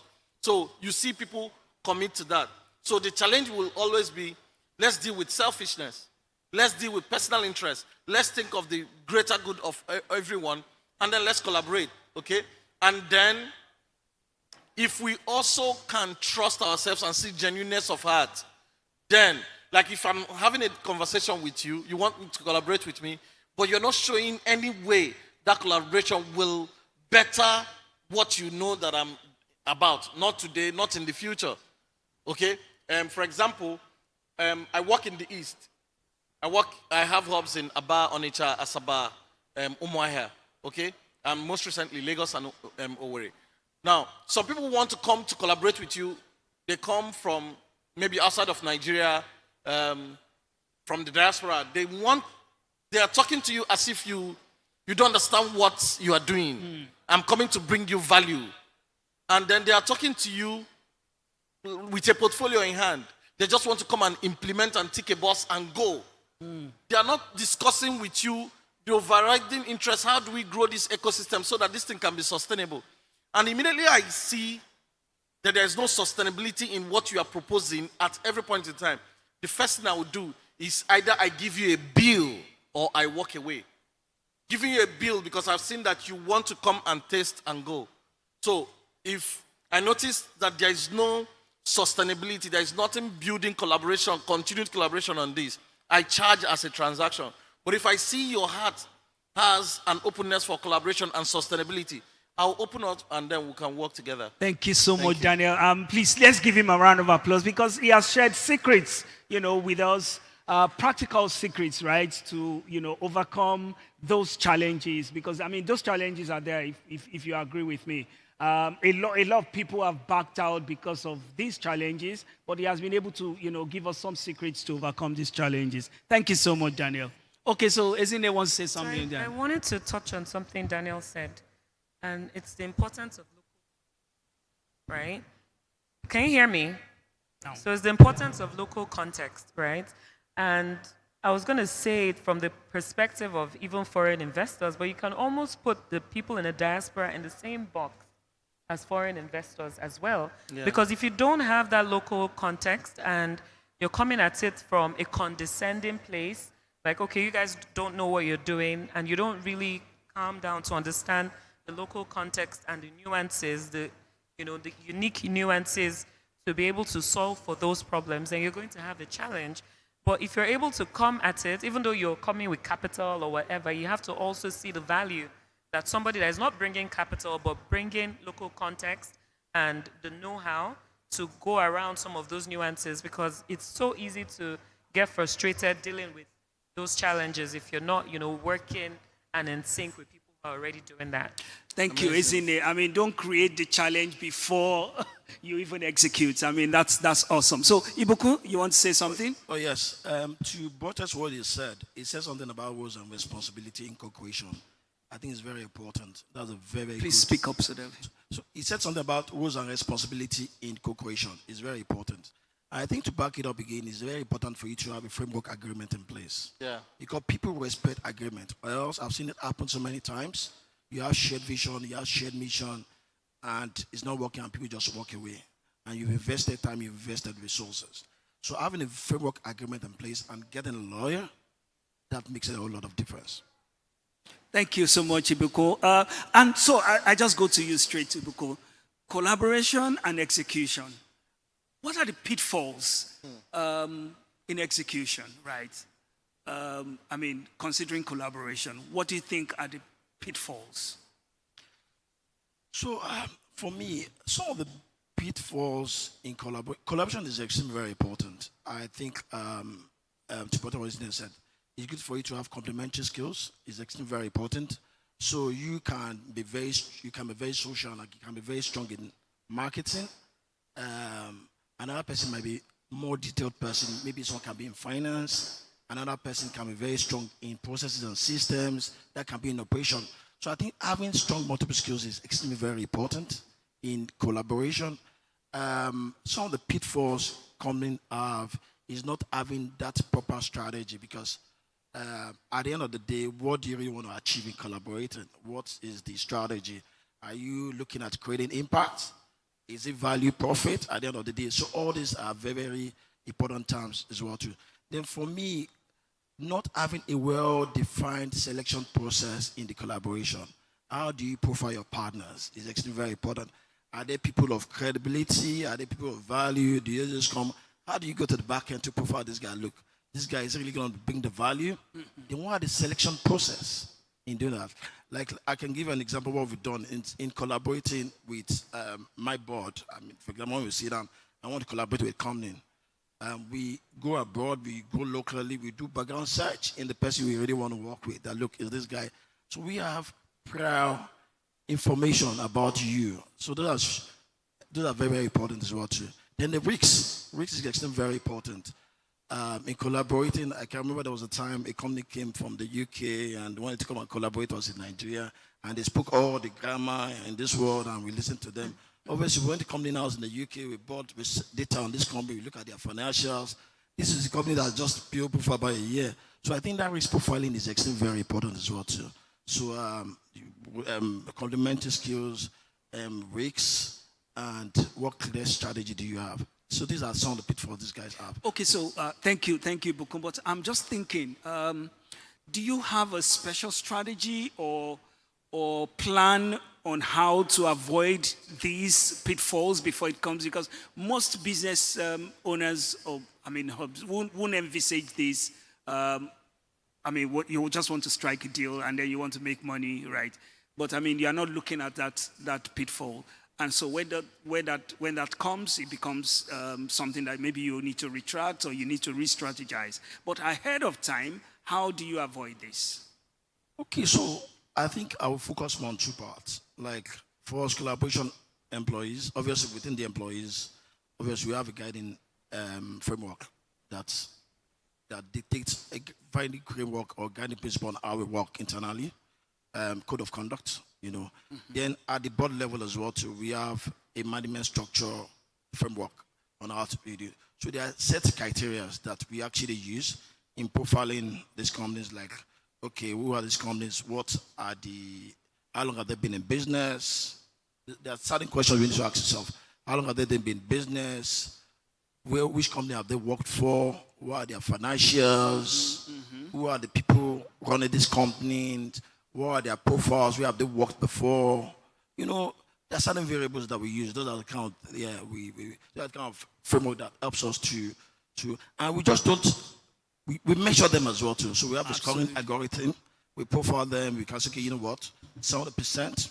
If anybody's not attaining 70%, we're not going to work with that person. So we do our own internal profiling.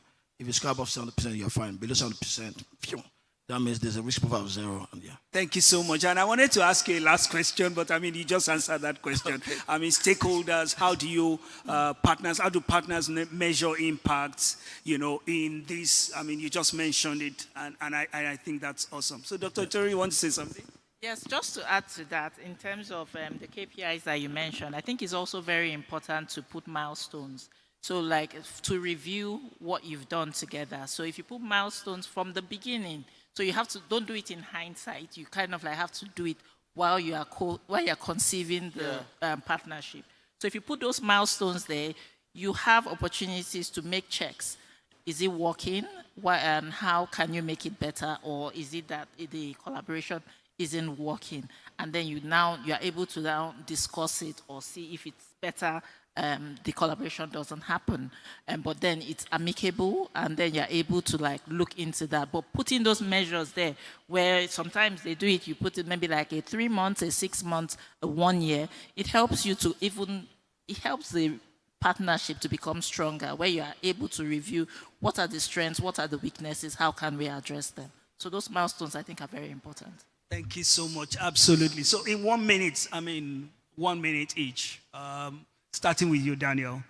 So all this not yet put together, what's your advice to small businesses? Okay, my advice to small businesses, institutions, and organizations: don't run away from collaboration. Sometimes it might be challenging, especially when, the examples you gave were where you have option. There are collaborations you don't have an option. Absolutely. Like for example, if I announce a collaboration, I say I want hardware innovators in this city to come together. You will bring the Tom, Dick, and Harry. You can't select them. You inherited them. So what we need to do is to understand the secret of co-leading. Now, co-leading means I know this decision is right, but I won't make this decision alone. I want to bring in other people. Okay? One of the secrets that have helped me is that each of the organizations I've started, I've always started with a co-founder. Right. You understand? So, because I've built my muscle in the fight of co-founders, so I know that sometimes they might mean well, but it's not coming out well. So, you stay from the point that they mean well and start taking action.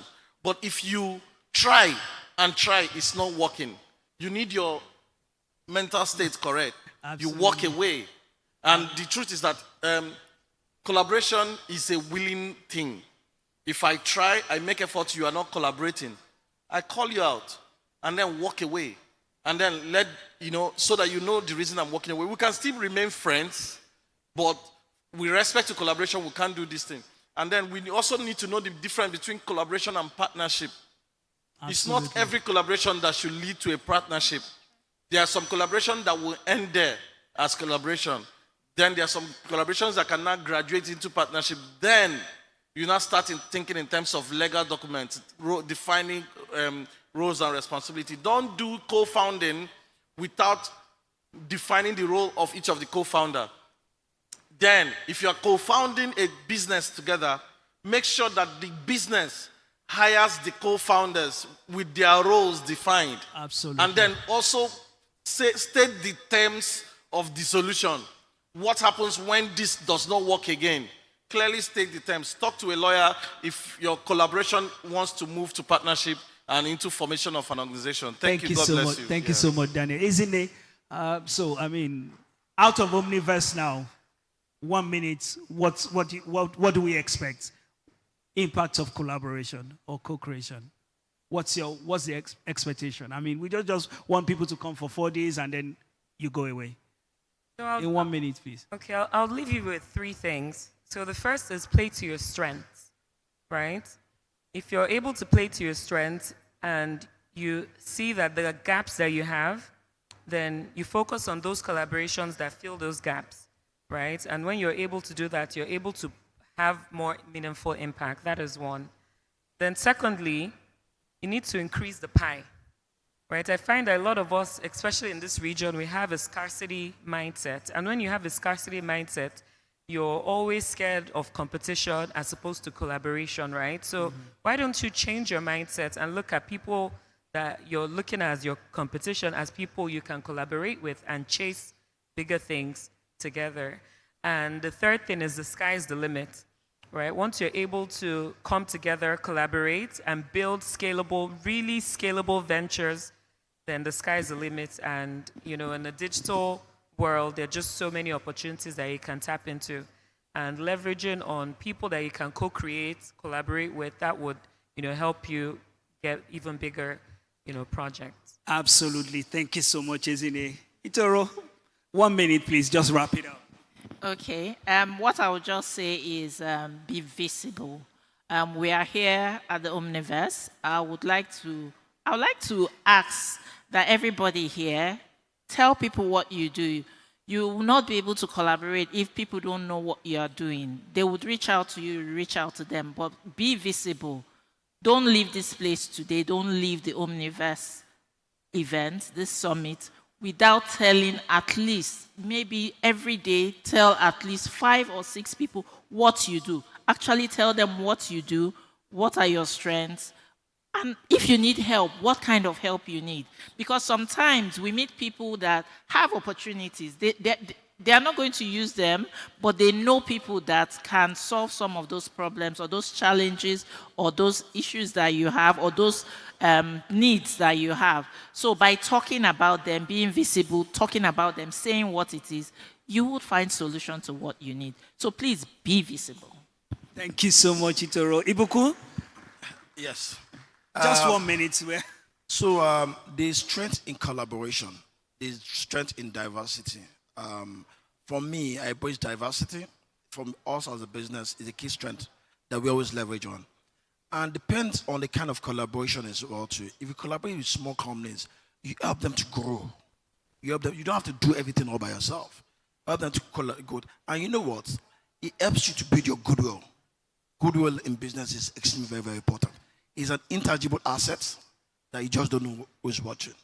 Good luck. Thank you so much. Ladies and gentlemen, put your hands together for the panelists. We've learned secrets, we've learned challenging pitfalls and how to overcome those pitfalls. They have done excellently well. A round of applause for all of them. And so I'll leave it to the audience. I will take just three questions. Somebody help me with the microphone. 3 questions, and then tell us who you are directing the questions to amongst the speakers.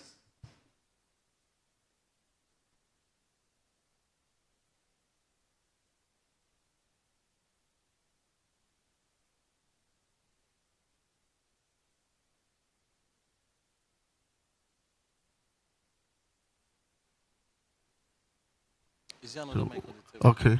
Okay. All right, so you keep it very brief, straight to the point, and who are you directing it to, if there's anyone? Good afternoon, everyone. My name is Uluwatamilore. Thank you to the panelists. I would just like to bring in a fresh perspective, and that is collaboration between organizations and educational institutions like universities. The Omniverse has brought you core members to the event, but how do you think about both small and large-scale organizations in Nigeria and Africa as a whole collaborating with educational institutions? The CEO of Allison mentioned in his talk yesterday that they were able to offer the services they offer for free at a low cost because they were able to make use of hands that were available to them. So how do you feel about collaborations between organizations and educational institutions like universities? Thank you. Okay. Thank you, but you didn't direct your question to any of the panelists, so I'll just choose one person to answer it. Itoro, you want to say something? That's fine. I think that it's very important to have collaboration between businesses, academia, research institutions, and educational institutions. Because by bringing them together, you bring the strengths of both sides. You know, like academic institutions, they have a lot of processes, and they go deep into some of this research. Innovators, they innovate very quickly. So by bringing them together, there's that complementarity we talked about, where you get those, you get amplified results there. And please, I think that's very important. Tomorrow we are having a research exchange between innovators, academia, researchers, yes. Government, private industries, public industries, government. So I think it's something that we already think that is very important. And please join us there tomorrow. Yeah, so... Daniel. The truth is that most educational institutions are opening up for collaborations. For example, as I speak to you now, we have signed up the 4th university that we're working with to set up innovation hubs in their campuses. And so what happens is that none of these partnerships are the same. They will always take the shape of whoever is the leader in the institution. So you need to also be flexible to know how to craft it and how to work it out. Thank you Okay, so very let's much. take the Just last question, one, please. The last question, yeah. All right. Good afternoon, everyone. Paul Okoro from Warri here. I want to ask a question, please. What is the place of gentleman's agreement in business transaction or in collaboration? Why I'm asking this is this.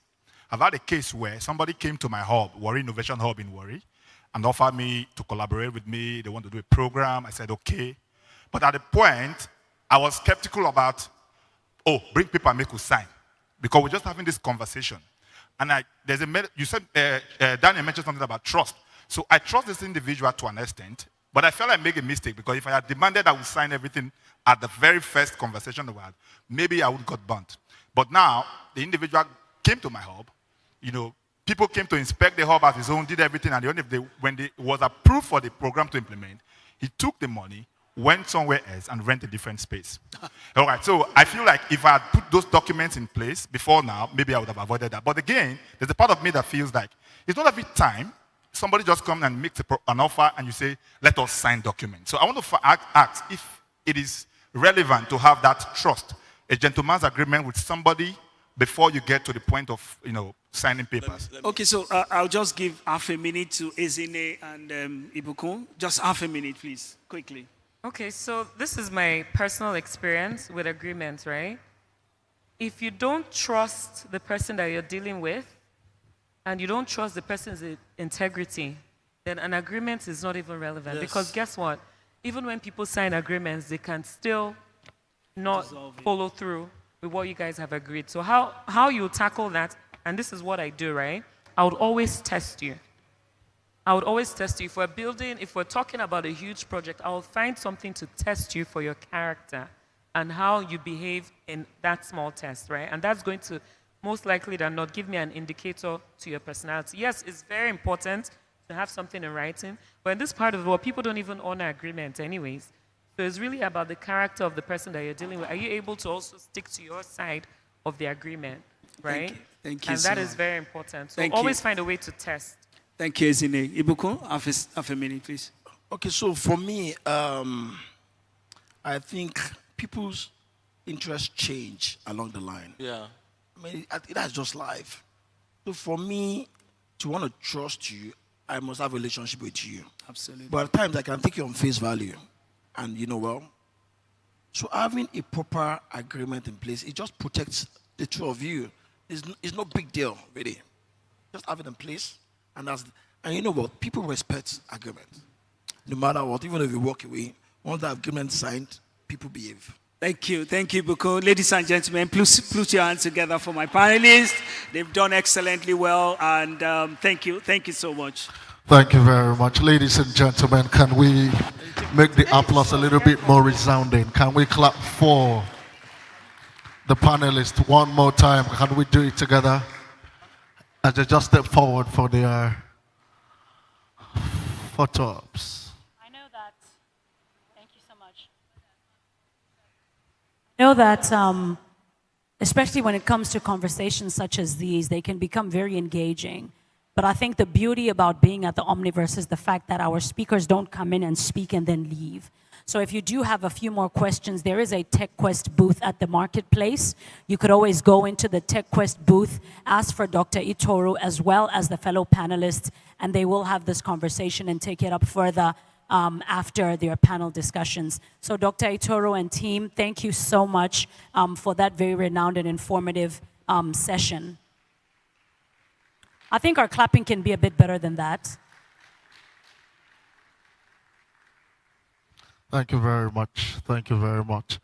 There's this set of persons we've not clapped for today. Ladies and gentlemen, can we clap for these people? Can we clap for them? So they have their own way of clapping. So let's do that. Let's return here. And I'd like the camera to actually just show span. this. Let's show the audience the fact that we're giving them a round of applause. Shake it. If you have any form of stroke, you would shake it away. Continue. If you do that for 3 minutes, you know that any form of wanko will leave you. Thank you very much. That's for you. Now, can you clap?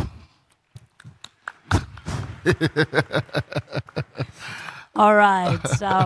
Yes, we believe in inclusivity, and we don't take for granted or fail to mention the fact that all protocol is being observed and the diversity that is in the room. So from dignitaries, from speakers, from VIPs, also to our special guests, which are, of course, those that are here with special needs of any kind. So we appreciate them and we thank them for being in the room today. Ladies and gentlemen, I wanted to ask you a very quick question. How many of you guys know which city we are in at this particular moment in time? Where are we?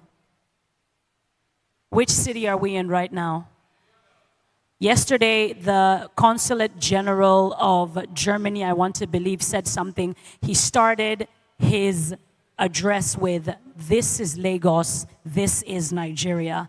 And he closed the very same statement or the very same session with, "This is Lagos, this is Nigeria." I think that was a beautiful thing to take note of, and I wanted to use that to welcome the panel discussion that is coming on board or coming up to the stage to give some of the announcements at this particular point in time. I will not call them by name. We will allow them to come up to the front and introduce themselves. So ladies and gentlemen, the announcement, of course, is tagged Impact Stories, announcement of the Lagos State Labor Market Information Systems. That is the LMIS team.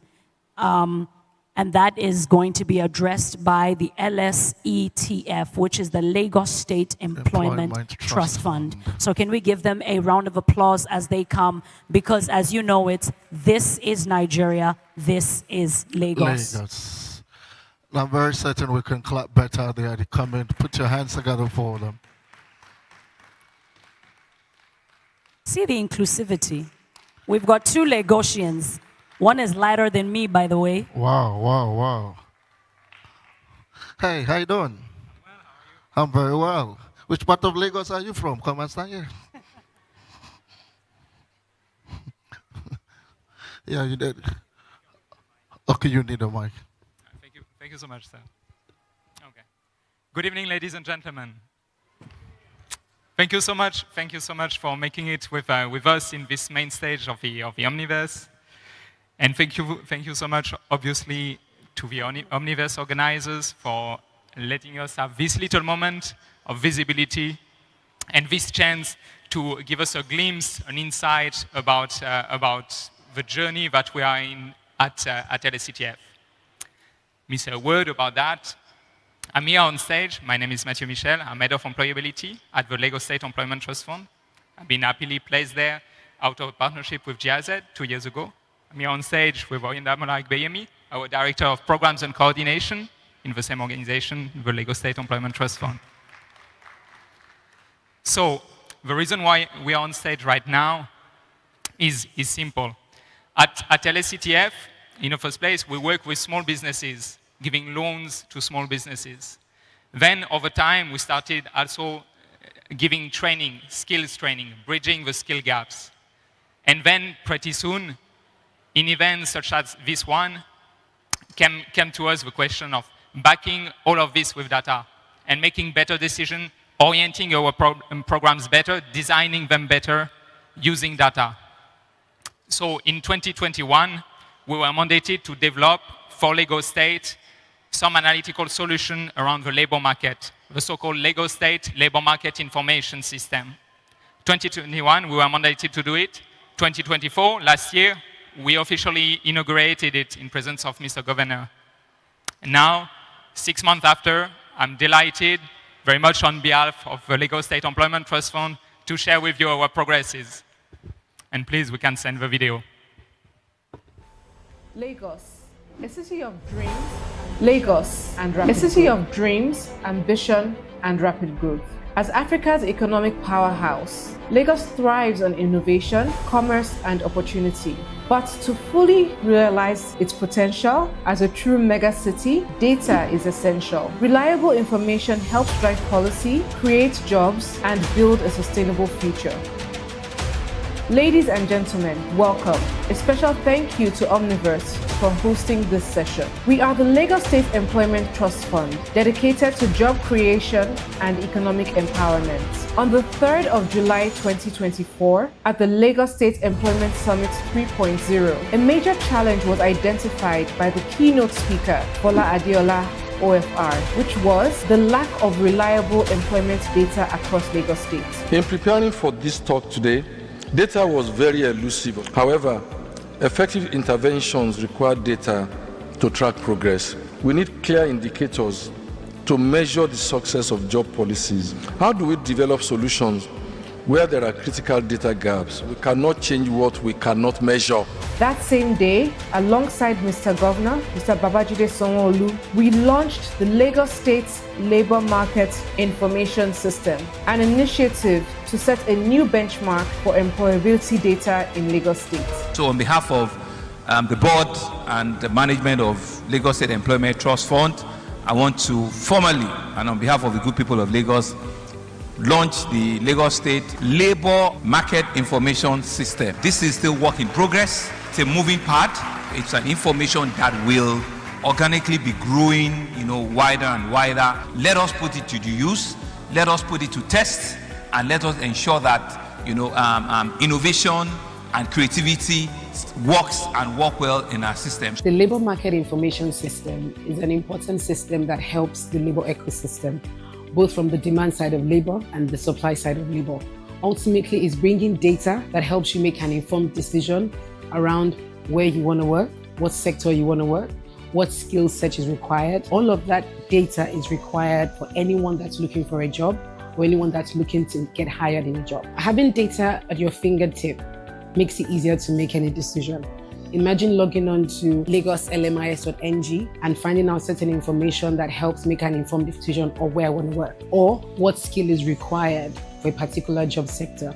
Even on the employer side, making a decision, something as simple as what is the gap in the market and why is there a gap in the market? That information is critical, and that's what the system helps to drive and deliver on. A classic example is we have a lot of people that are looking to Japa for whatever reason, but it's important that they take time to do the analysis first of all, to say, what is the value add in me Japa? Why do I need to Japa? And ultimately, is there a need here for my skill, or do I need to acquire a new skill for the jobs that are available?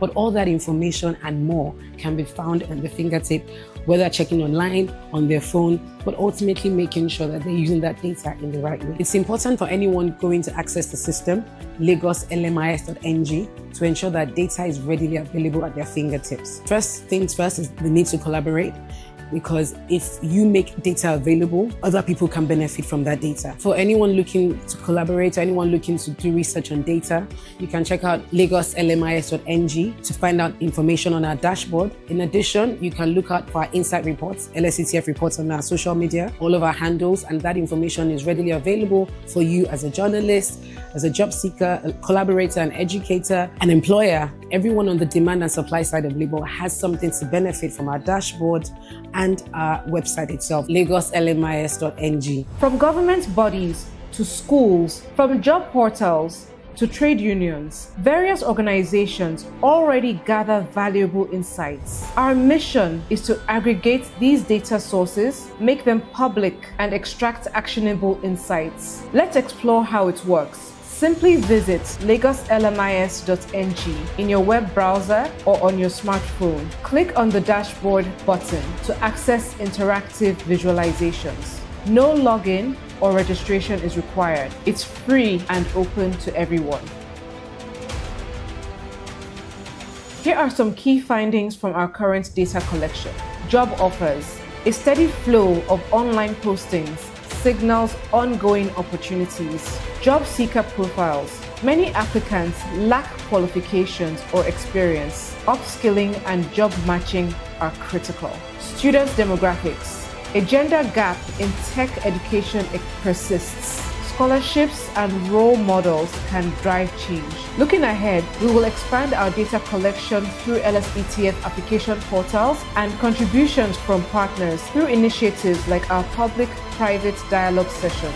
Our goal is to continuously refine insights, engage stakeholders, and publish impactful reports.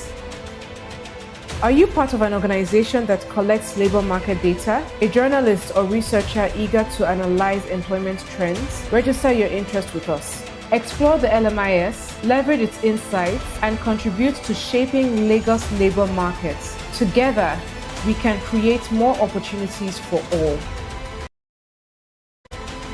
For more information, visit us at the LSETF booth in the Omniverse Career Center. Join us in building a data-driven future for Lagos.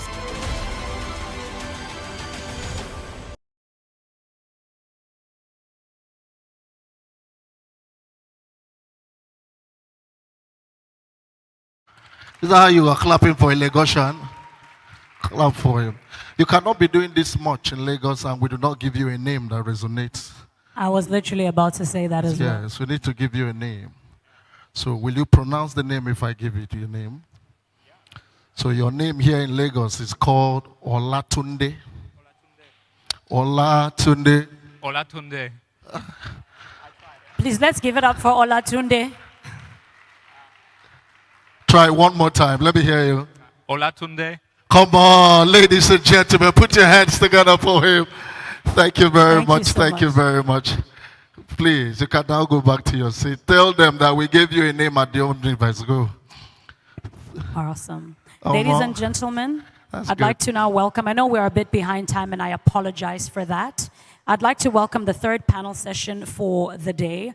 This one is titled Collaboration as the Catalyst, Shaping Africa's Digital, Creative, and Entrepreneurial Future.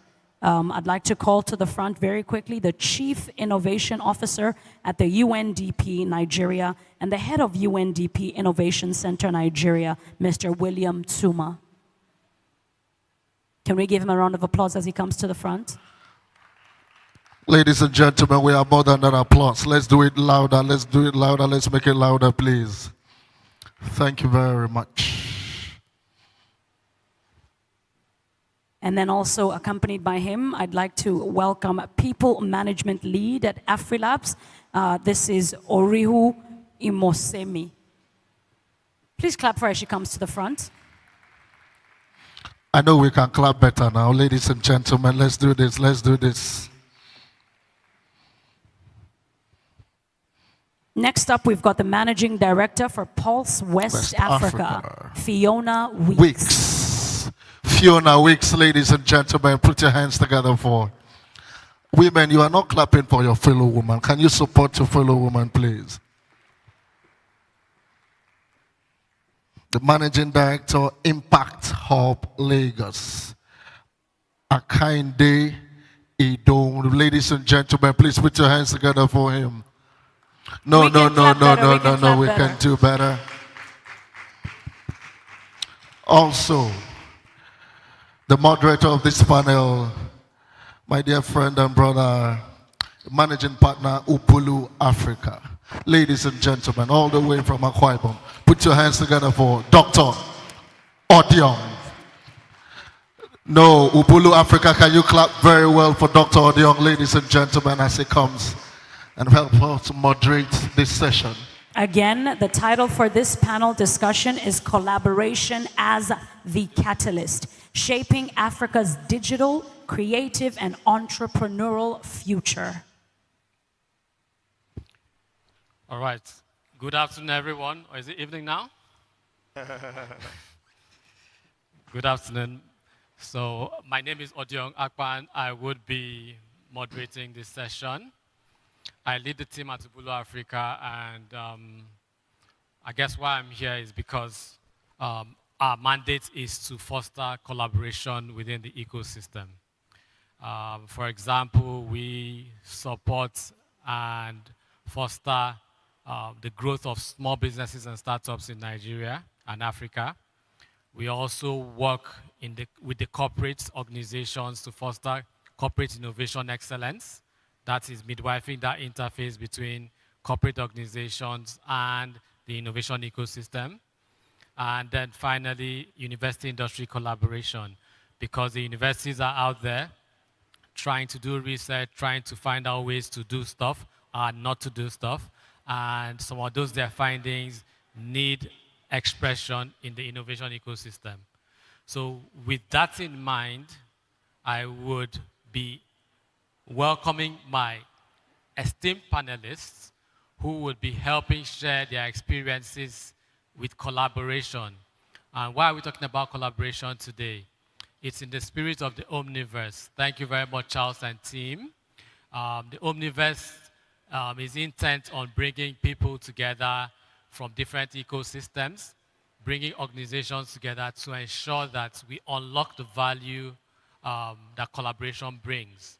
And so therefore, if we do that well enough, we would hopefully have a more thriving ecosystem, a better Nigeria, a better Africa. So I will be passing the mic around to the panelists.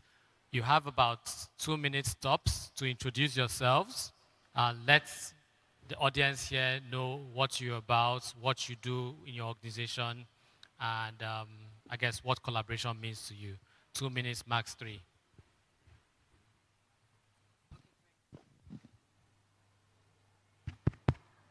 Hello, everyone. Okay, so for the right pronunciation of my name is Oduwe, and I am the People Management Lead at AfriLabs. I would like to open with a story that speaks to the essence of why we're here. I find it very, very germane to the topic. A few years ago, during the AfriLabs capacity building program, one of the initiatives that they had a couple of years ago, we observed a significant partnership with between TechWest STEM Academy, which they're here in Nigeria, and Junub Open Space in South Sudan. Both organizations were committed to enhance digital literacy amongst their female entrepreneurs.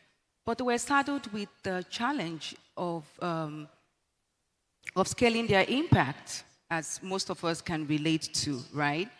But what this collaboration did, it allowed these two organizations to launch the Female Empower Support Program that provided mentorship and resources to over 700 female entrepreneurs. Now, this collaboration didn't just build business skills for female entrepreneurs. It closed the gaps that you would probably find around geographical and cultural gaps.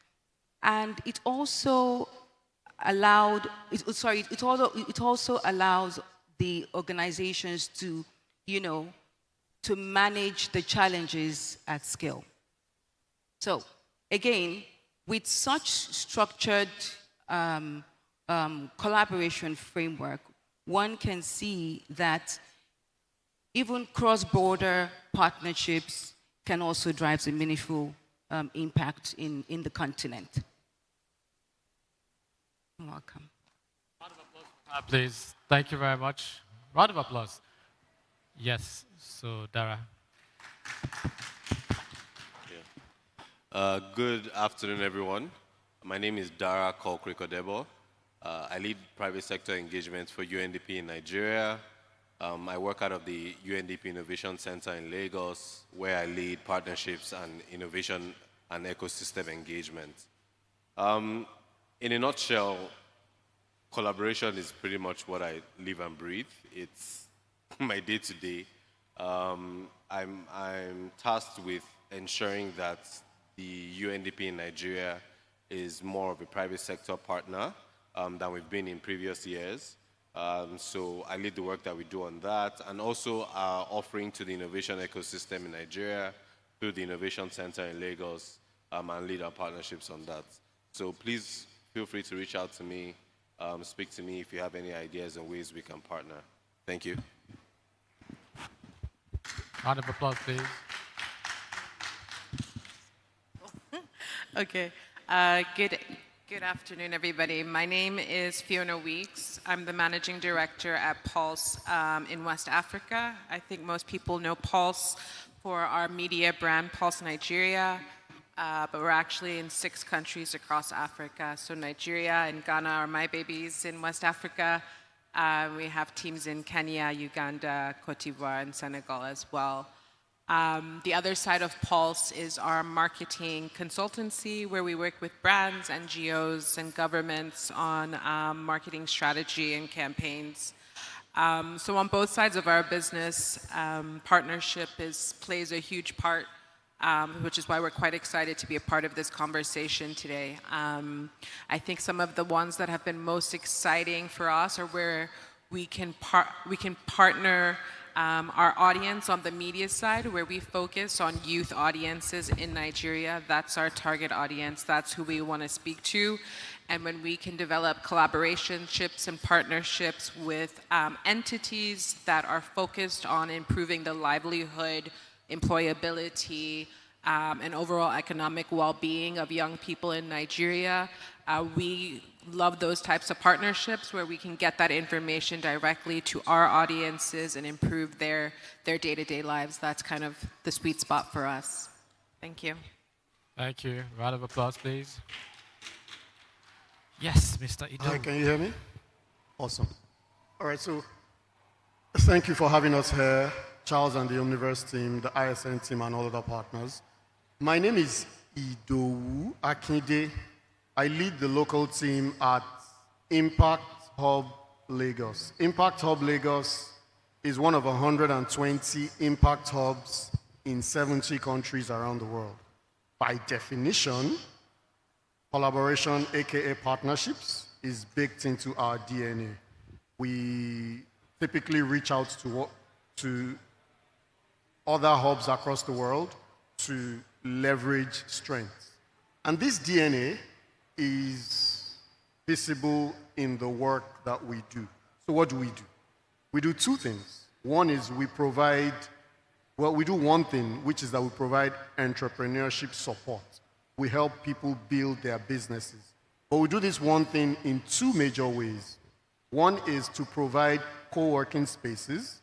So please feel free to come, harass me about how to get a space for your business. And two is programs support. So we run a lot of entrepreneurship support programs, from pitch readiness programs to investment readiness programs to all sorts of entrepreneurship programs. Thank you very much. In a nutshell, that's Impact of Lagos. Thank you. Thank you very much, Mr. ID. So just to level set again, today is a different kind of panel. We are going to hear from our esteemed panelists, who, by the way, are from a diverse group. We have someone from AfriLabs, which is like a collection of innovation hubs, over 500 hubs in Africa. We have Dara from UNDP, an international development organization. You have Fiona from the media. And you have Idowu from Impact Hub, which is a hub that provides an ecosystem support organization. What does that tell you? It's a reflection of the Omniverse. We're trying to bring as many people as possible to the conversation to talk about what is working and what's not working, but importantly, to guide everyone on how to move forward based on what we know. So after this round of questions, we'll open it up to the audience. We hope you can also share either from your experiences or from other experiences you have, but importantly, ask questions that we can co-create answers to.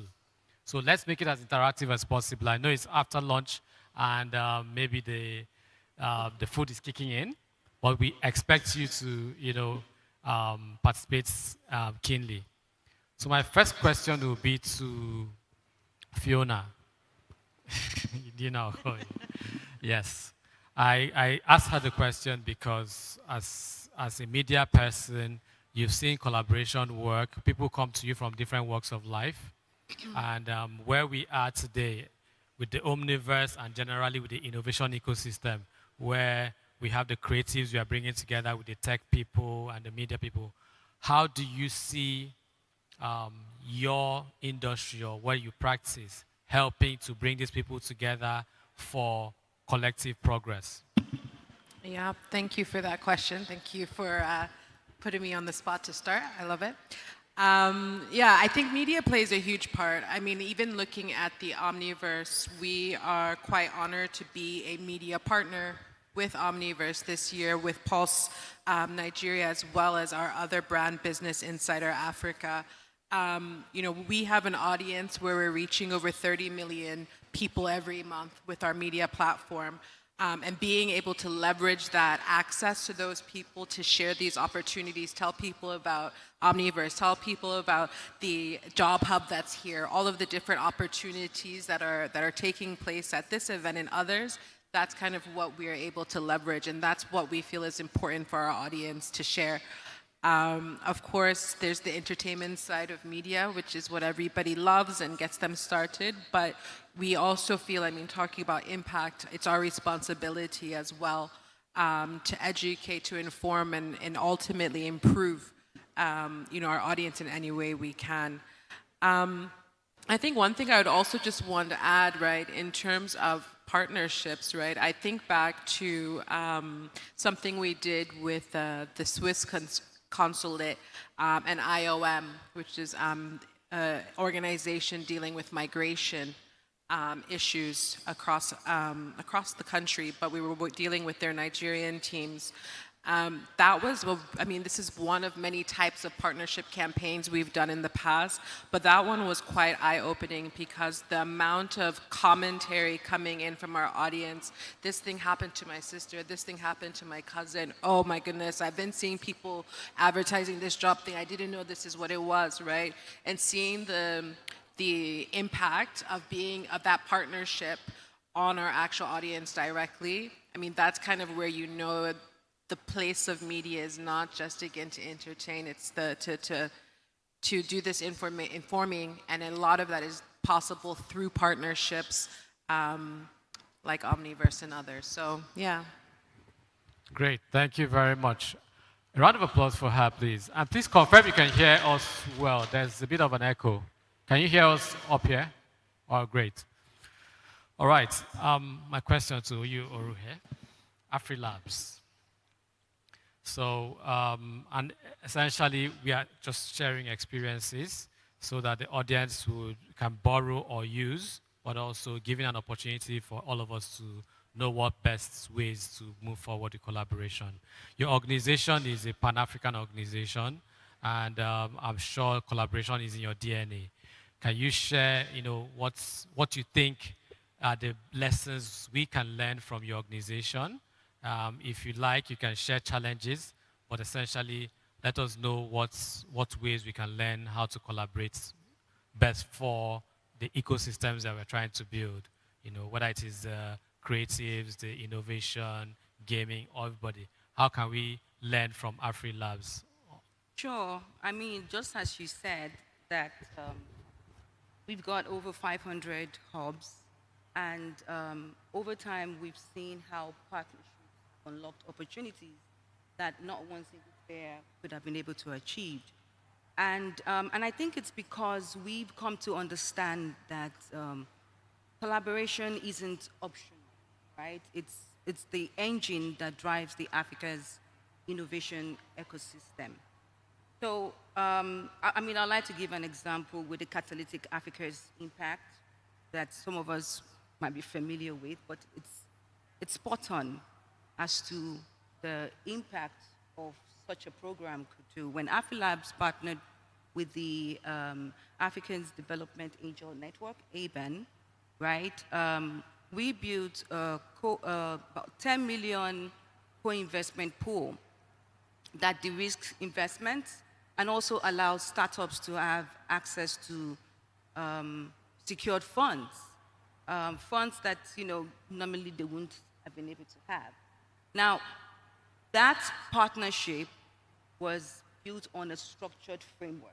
And what structured framework means is that there are clear roles that each partnership members needs to play, and there needs to be an aligned incentives, right? I mean, listening to the other session where one of the audience was asking about agreement and trust. One of the lessons that we have learned in AfriLabs to know that for a partnership or a collaboration to be successful, it has to be, there needs to be a defined, clear, shared goals as well as commitment to follow through. And for you to have commitment to follow through, there ought to be an agreement. Also, we've noticed that collaboration, the best collaboration rather, is based on long term. A lot of times people just go into it for the transaction, benefit. But for collaboration to actually work, right, you need to commit, you need to engage and you need to commit to follow it through. So those are the couple of examples I'll give. And if I could also add, I want to also add that it's also important that each partner should understand what they're bringing to the table. Yes, so be it market access or funding or technical expertise.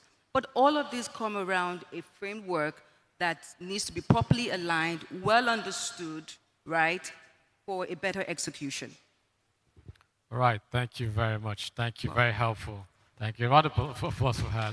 I'll keep asking you to clap for my people. Yeah, I'll come to you. Who has a lot of experience in different segments and sectors. So I would like you to share in the context of collaboration, what do you think is not working, and how do you think we can improve on the things that are not working to ensure that, based on collaboration and based on the things you do and things you push as an organization and as an individual, how best can we move forward? Thank you. It seems there's some telepathic connection, because that was exactly what I was thinking about right now. So I was actually thinking about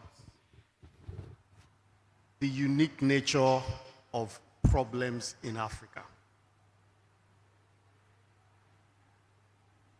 Perhaps collaboration is even more of an imperative for us because of the unique nature. And let me explain.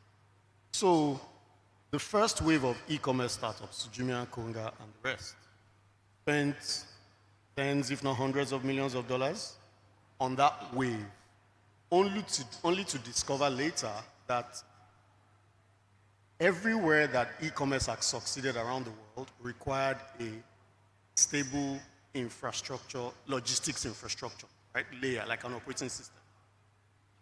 And so the problems in Africa are such that you are trying to solve e-commerce, then you discover that you need to take a segue and solve logistics. You're trying to solve health tech, then you need to discover that you need to solve renewable energy because you are in a village or a rural area.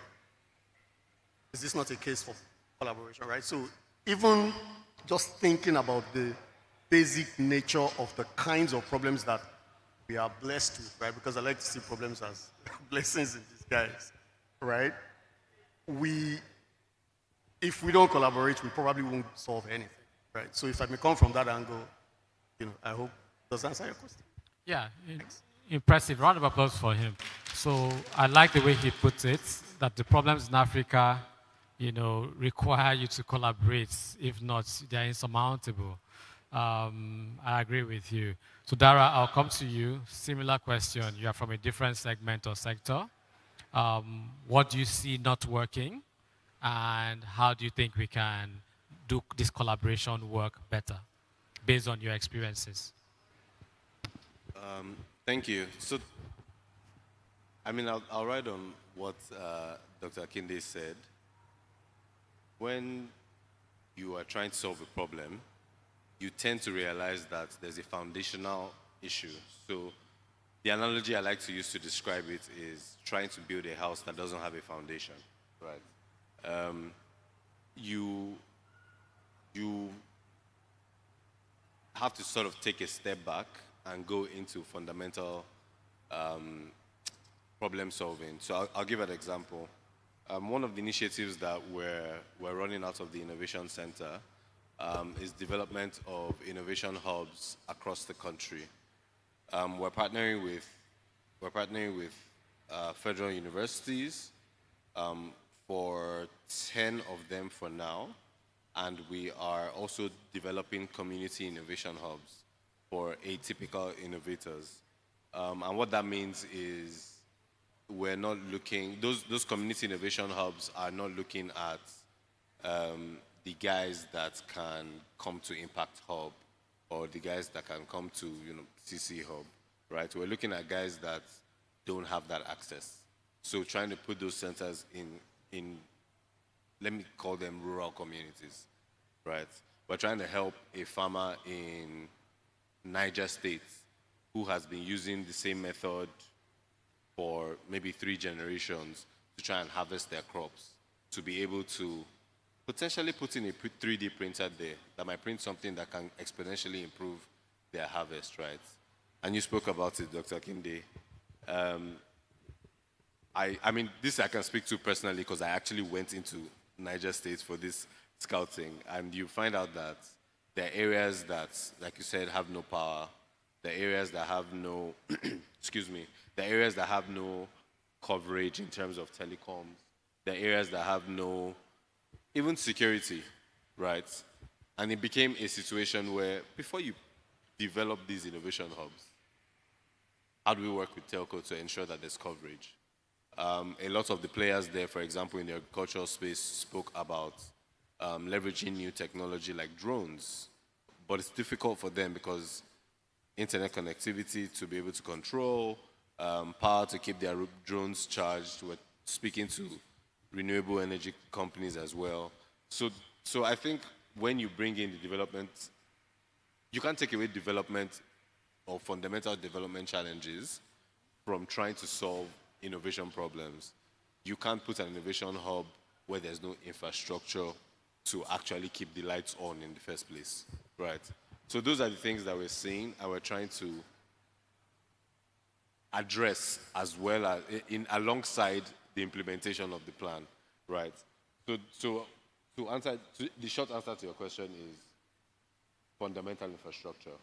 One of the things that I would say is how the let me say, state governments have been big partners, right? They've primarily understood that this is for the benefit of our states and have been great partners in helping us to solve these problems.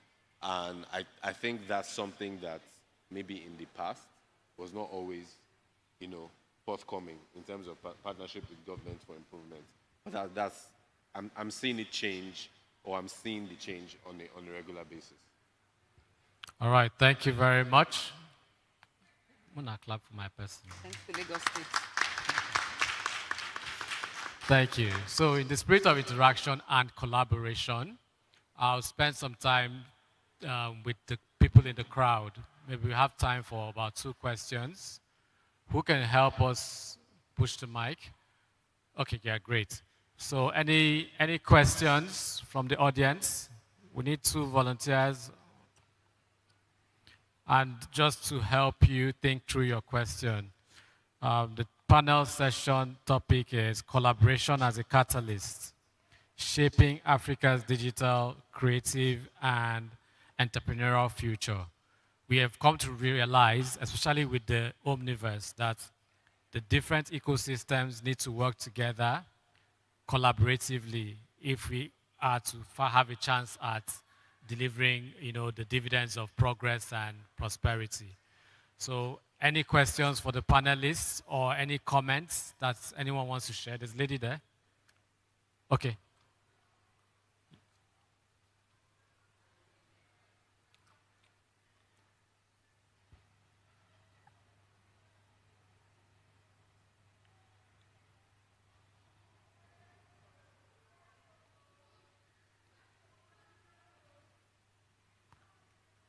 AV, can you help us with the mic, please? Yes, good afternoon, everyone. I have a question specifically for Ms. Fiona. And my question is, we have a lot of startups in Africa across the ecosystem. How can those startups leverage on marketing? Because some of the issues they face is mainly market entry in Africa. What do you recommend? How can they collaborate? I'm sorry, it's a bit hard to hear you. Could you repeat it?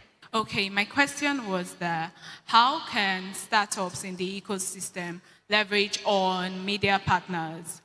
Like, what can they do? How can they collaborate with the media agencies? Okay, great, yeah. We definitely get a lot of partnership requests, and obviously we can't do all. What we always ask is to just make a short proposal. Obviously, there's more value, let's say, for the startup, but we make that a big part of our mission as well, to make sure that at least on a monthly basis, we're finding these partners where we can offer that value. But we need to understand what it is that you're trying to do, and then we do it almost like a CSR project until you become that bigger brand that ends up becoming our clients. So it's no more than a 2-3 page proposal, what it is that you're doing as your brand, what it is you're trying to achieve. All of that can be sent to info@pulse.ng, and we review that monthly. All right, thank you very much. Okay, I have time for just one question. 1 second. We run out of time. Odi. Okay. Please. Sorry, who has the mic? Yes, I'm the one. All right, please make your question short and sweet, please. We run out of time. Okay. Good evening, everyone. My question is on collaborations. How can these collaborations get to the local people? As a matter of fact, I brought an investment to Anambra State. When I get to the PA to the governor, he told me that the government will accept this, but visibility studies have to be carried out. So these constraints from the government or the environment, how can the local people benefit from these collaborations? All right, thank you very much. Very good question, and I guess we can address it with the last round. So the panelists, we've run out of time, so I'll give you 1 minute each to share your parting shots, and I'll give you two options. First of all, I think the gentleman's question is very important. If you want to address it in your 1 minute, talk about how the grassroots, people in the grassroots can benefit from collaboration from the lens, looking through the lens of your industry or sector. But before you hand over the mic, I also want you to, in the spirit of collaboration, share how you collaborate with food.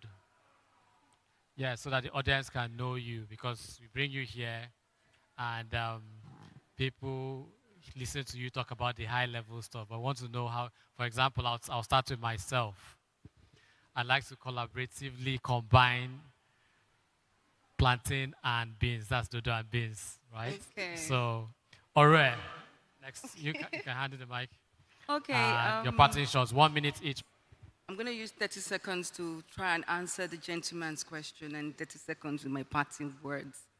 So if I understand correctly, how do collaboration can benefit the grassroots, right? Short answer, understanding. And understanding comes from talent upskilling, right? I believe that everybody needs to be trained to understand what is on ground, so that you know how you can contribute, because collaboration is not one-sided. It's both ways. But again, if you don't know, then that's where capacity building does come in. As my parting words, collaboration as food.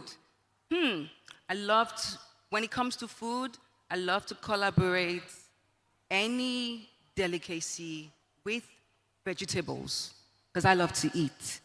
So I feel like if I add vegetable, I'm on the safer side. Yes. Thank you very much. A round of applause for her, please. Dara. I'll try and speak to your question very quickly. I think, so for us at UNDP, it's two ways. We have a lot of initiatives and programs that are very directly targeted at grassroots. I spoke about one earlier. We have another program called the Young Africa Innovates, for example, which again looks for people that are not necessarily always, don't always necessarily have access, right? So that's something that we typically focus on. I would say the knowledge in terms of actually seeking out knowledge, because one thing we saw as learnings for implementing these initiatives was that a lot of people are not actually looking out for value-adding initiatives. A lot of people are looking for, let me use the term palliatives, right? And so there's a difference there. The mindset needs to shift, because for UNDP, we're looking to enable people that are looking to add value, right? So that's a big support thing. An example I can give is we had an innovator that's in our community that makes products from recycled plastic, so pure water bags, bottles. She's in our community, and we have convening power. I'll say that very, very boldly, right? At the Innovation Center, we've had President of Germany, foreign ministers from different countries. I use the President of Germany as an example for her. She met the President of Germany and the Consul General. She's currently in conversations with GIZ to take part in a back-to-school program. One, to train other people to be able to produce those bags, but also to be able to, to be able to, produce for those kids. So that's the exponential value that you can get. Basically, grassroots mindset. My collaboration for food would be bread and beans. Bread and beans. Yes. Round of applause. I will be very short. Yeah, 1 minute, please. I think just my last words would be more just advice around partnerships, and really make sure the partnerships that you're going into, really think about the values of the other company, make sure they align with your own. I mean, it can be very exciting if you have the opportunity, especially if the other company is large, lots of money or lots of reach. But if those values don't align and you start attacking your core customers as a result, that's something you really want to think about. And then in terms of the food collaboration, oh, they've cut our mics. Oh, I'm from Liberia, so always, like, since I've moved to Nigeria 5 years ago, I've started mixing the cuisines. So my favorite is okra from Nigeria, and we have our own type of fufu in our own swallows. So that's my combinations that I do. Okra, fufu, congrats. But it's not Nigerian fufu. Yeah. All right, Okay. I mean, the other speakers have answered that question, but I want to touch on an angle, and I'll be very fast. Okay. Food? Okay. You can always collect the money in my pocket if you have guinea fowl and yam chips. Thank you very much. Wow, guinea fowl and yam chips. A round of applause for Ido and for the rest of the panel. So thank you, everyone. Thank you very much for coming along, and I guess we'll see you next time. Thank you. Excuse me, please. Need to take we've run out of time. I'm sorry about that. Sorry. I'm very sorry about that. Let's take a picture, a group picture. Thank you. So, my dear sister, you can meet any of the panelists. You can ask them your question. I'm very certain they'll answer you. Please, don't be offended. Ladies and gentlemen, can we clap for all of them one more time? Please put our hands together for. I know we're rounding off, but we can make the applause louder. Can we clap for them one more time? Thank you very much.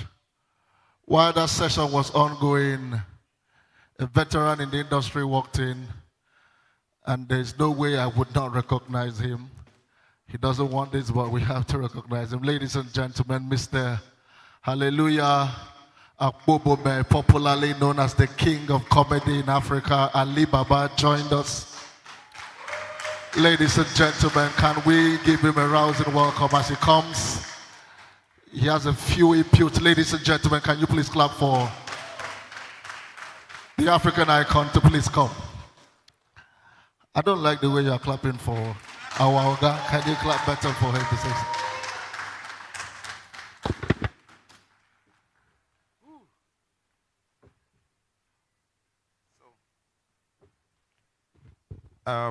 Your Excellencies, distinguished ladies and gentlemen, it's always a pleasure to be here with very strong minds, very broad minds, very futuristic minds, and tested minds as well. Every time the word collaboration is mentioned, one of the few things that I always want to highlight is the fact that our personal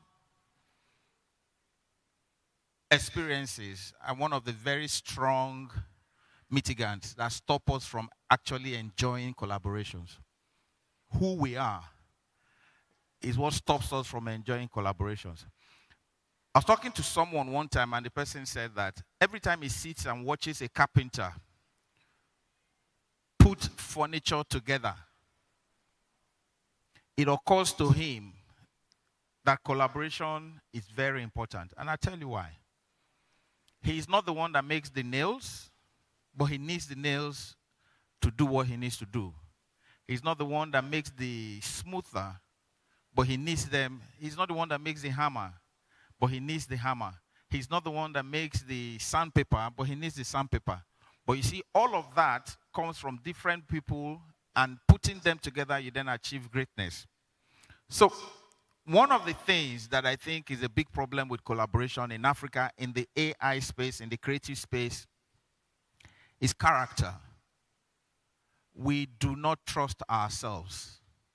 You find someone who has need for someone to come join him. He would rather hold on to 1% of nothing, in fact 100% of nothing, than give 30% to somebody and make that business bigger.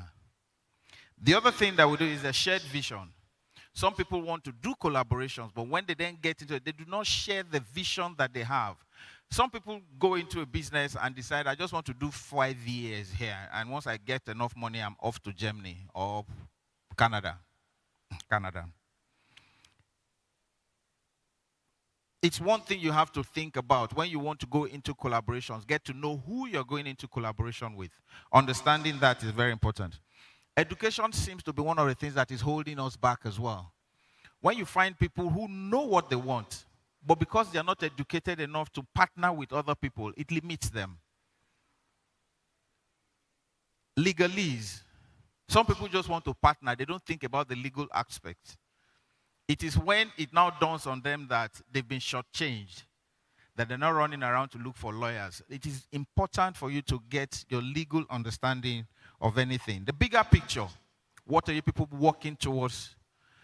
If Steve Jobs expressed himself to all the people that he worked with, it is why we then have an Apple today that we're all celebrating. People should learn to show the bigger picture. But one thing Africans are, do you know, there's some of us, it is when the person that we're very close to has reached Canada or America that we then hear, oh, I traveled. And you ask, how? How did it happen? You say, it just happened. But the person bought tickets, went for visa appointment, made arrangements, and traveled. And you know the person is not keeping his apartment, so he must have sold everything in the apartment. But all through that time, it just happened by accident. So it is that we do not even want to share ideas. Refusal to share information. And then the ease of doing business. We have a Shylock environment. And so everybody wants to. You find somebody who knows that guy can add value to my business. But instead of tell that guy to come add value to the business, they want to do the same thing that person does so that they are the ones that are doing. You don't have a water treatment, but you want to sell ice blocks. But somebody has a water treatment. But instead of use your energy to market your product well and take the system from that person or the procedure from that person, and so you can use that filtration that the person has to produce good water. You want to also go into that filtration business so that you are the one that is filtering, you are the one that is marketing, you are the one that is producing, you are the one that is doing everything. And at the end, you don't succeed in anything. Personal challenges. People's personal challenges can affect how they collaborate on anything. How they collaborate on anything at all. Sometimes it is that tribal thing. The person you want to collaborate with is not from your part of town. Or the person you want to collaborate with doesn't speak spree like all the other people. Because you speak spree, you cannot achieve that. If the person you want to collaborate with is portable, what then? As long as it adds value to the business, I think you should go ahead. Thank you very much. And it's been a very beautiful time listening to you guys. God bless all of you. Thank you. Thank you.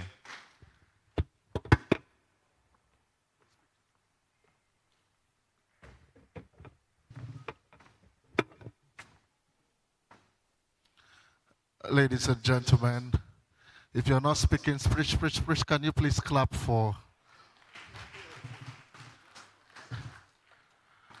Thank you very much. It's on. Another round of applause for them as they do their final optics and photography.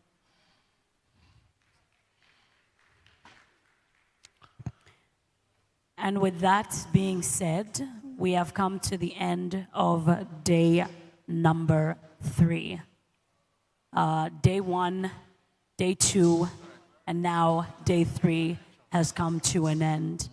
I'm going to welcome Mr. Charles Emembolu to give the closing remarks and give you a bit of insight onto what to expect for day 4, which is the final day of the Omniverse.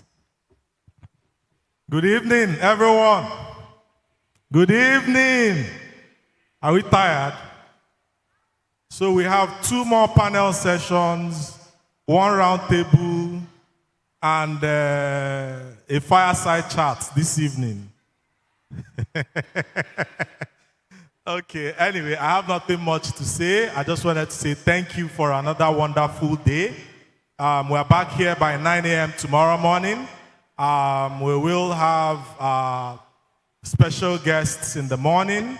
We will have fireside chat tomorrow.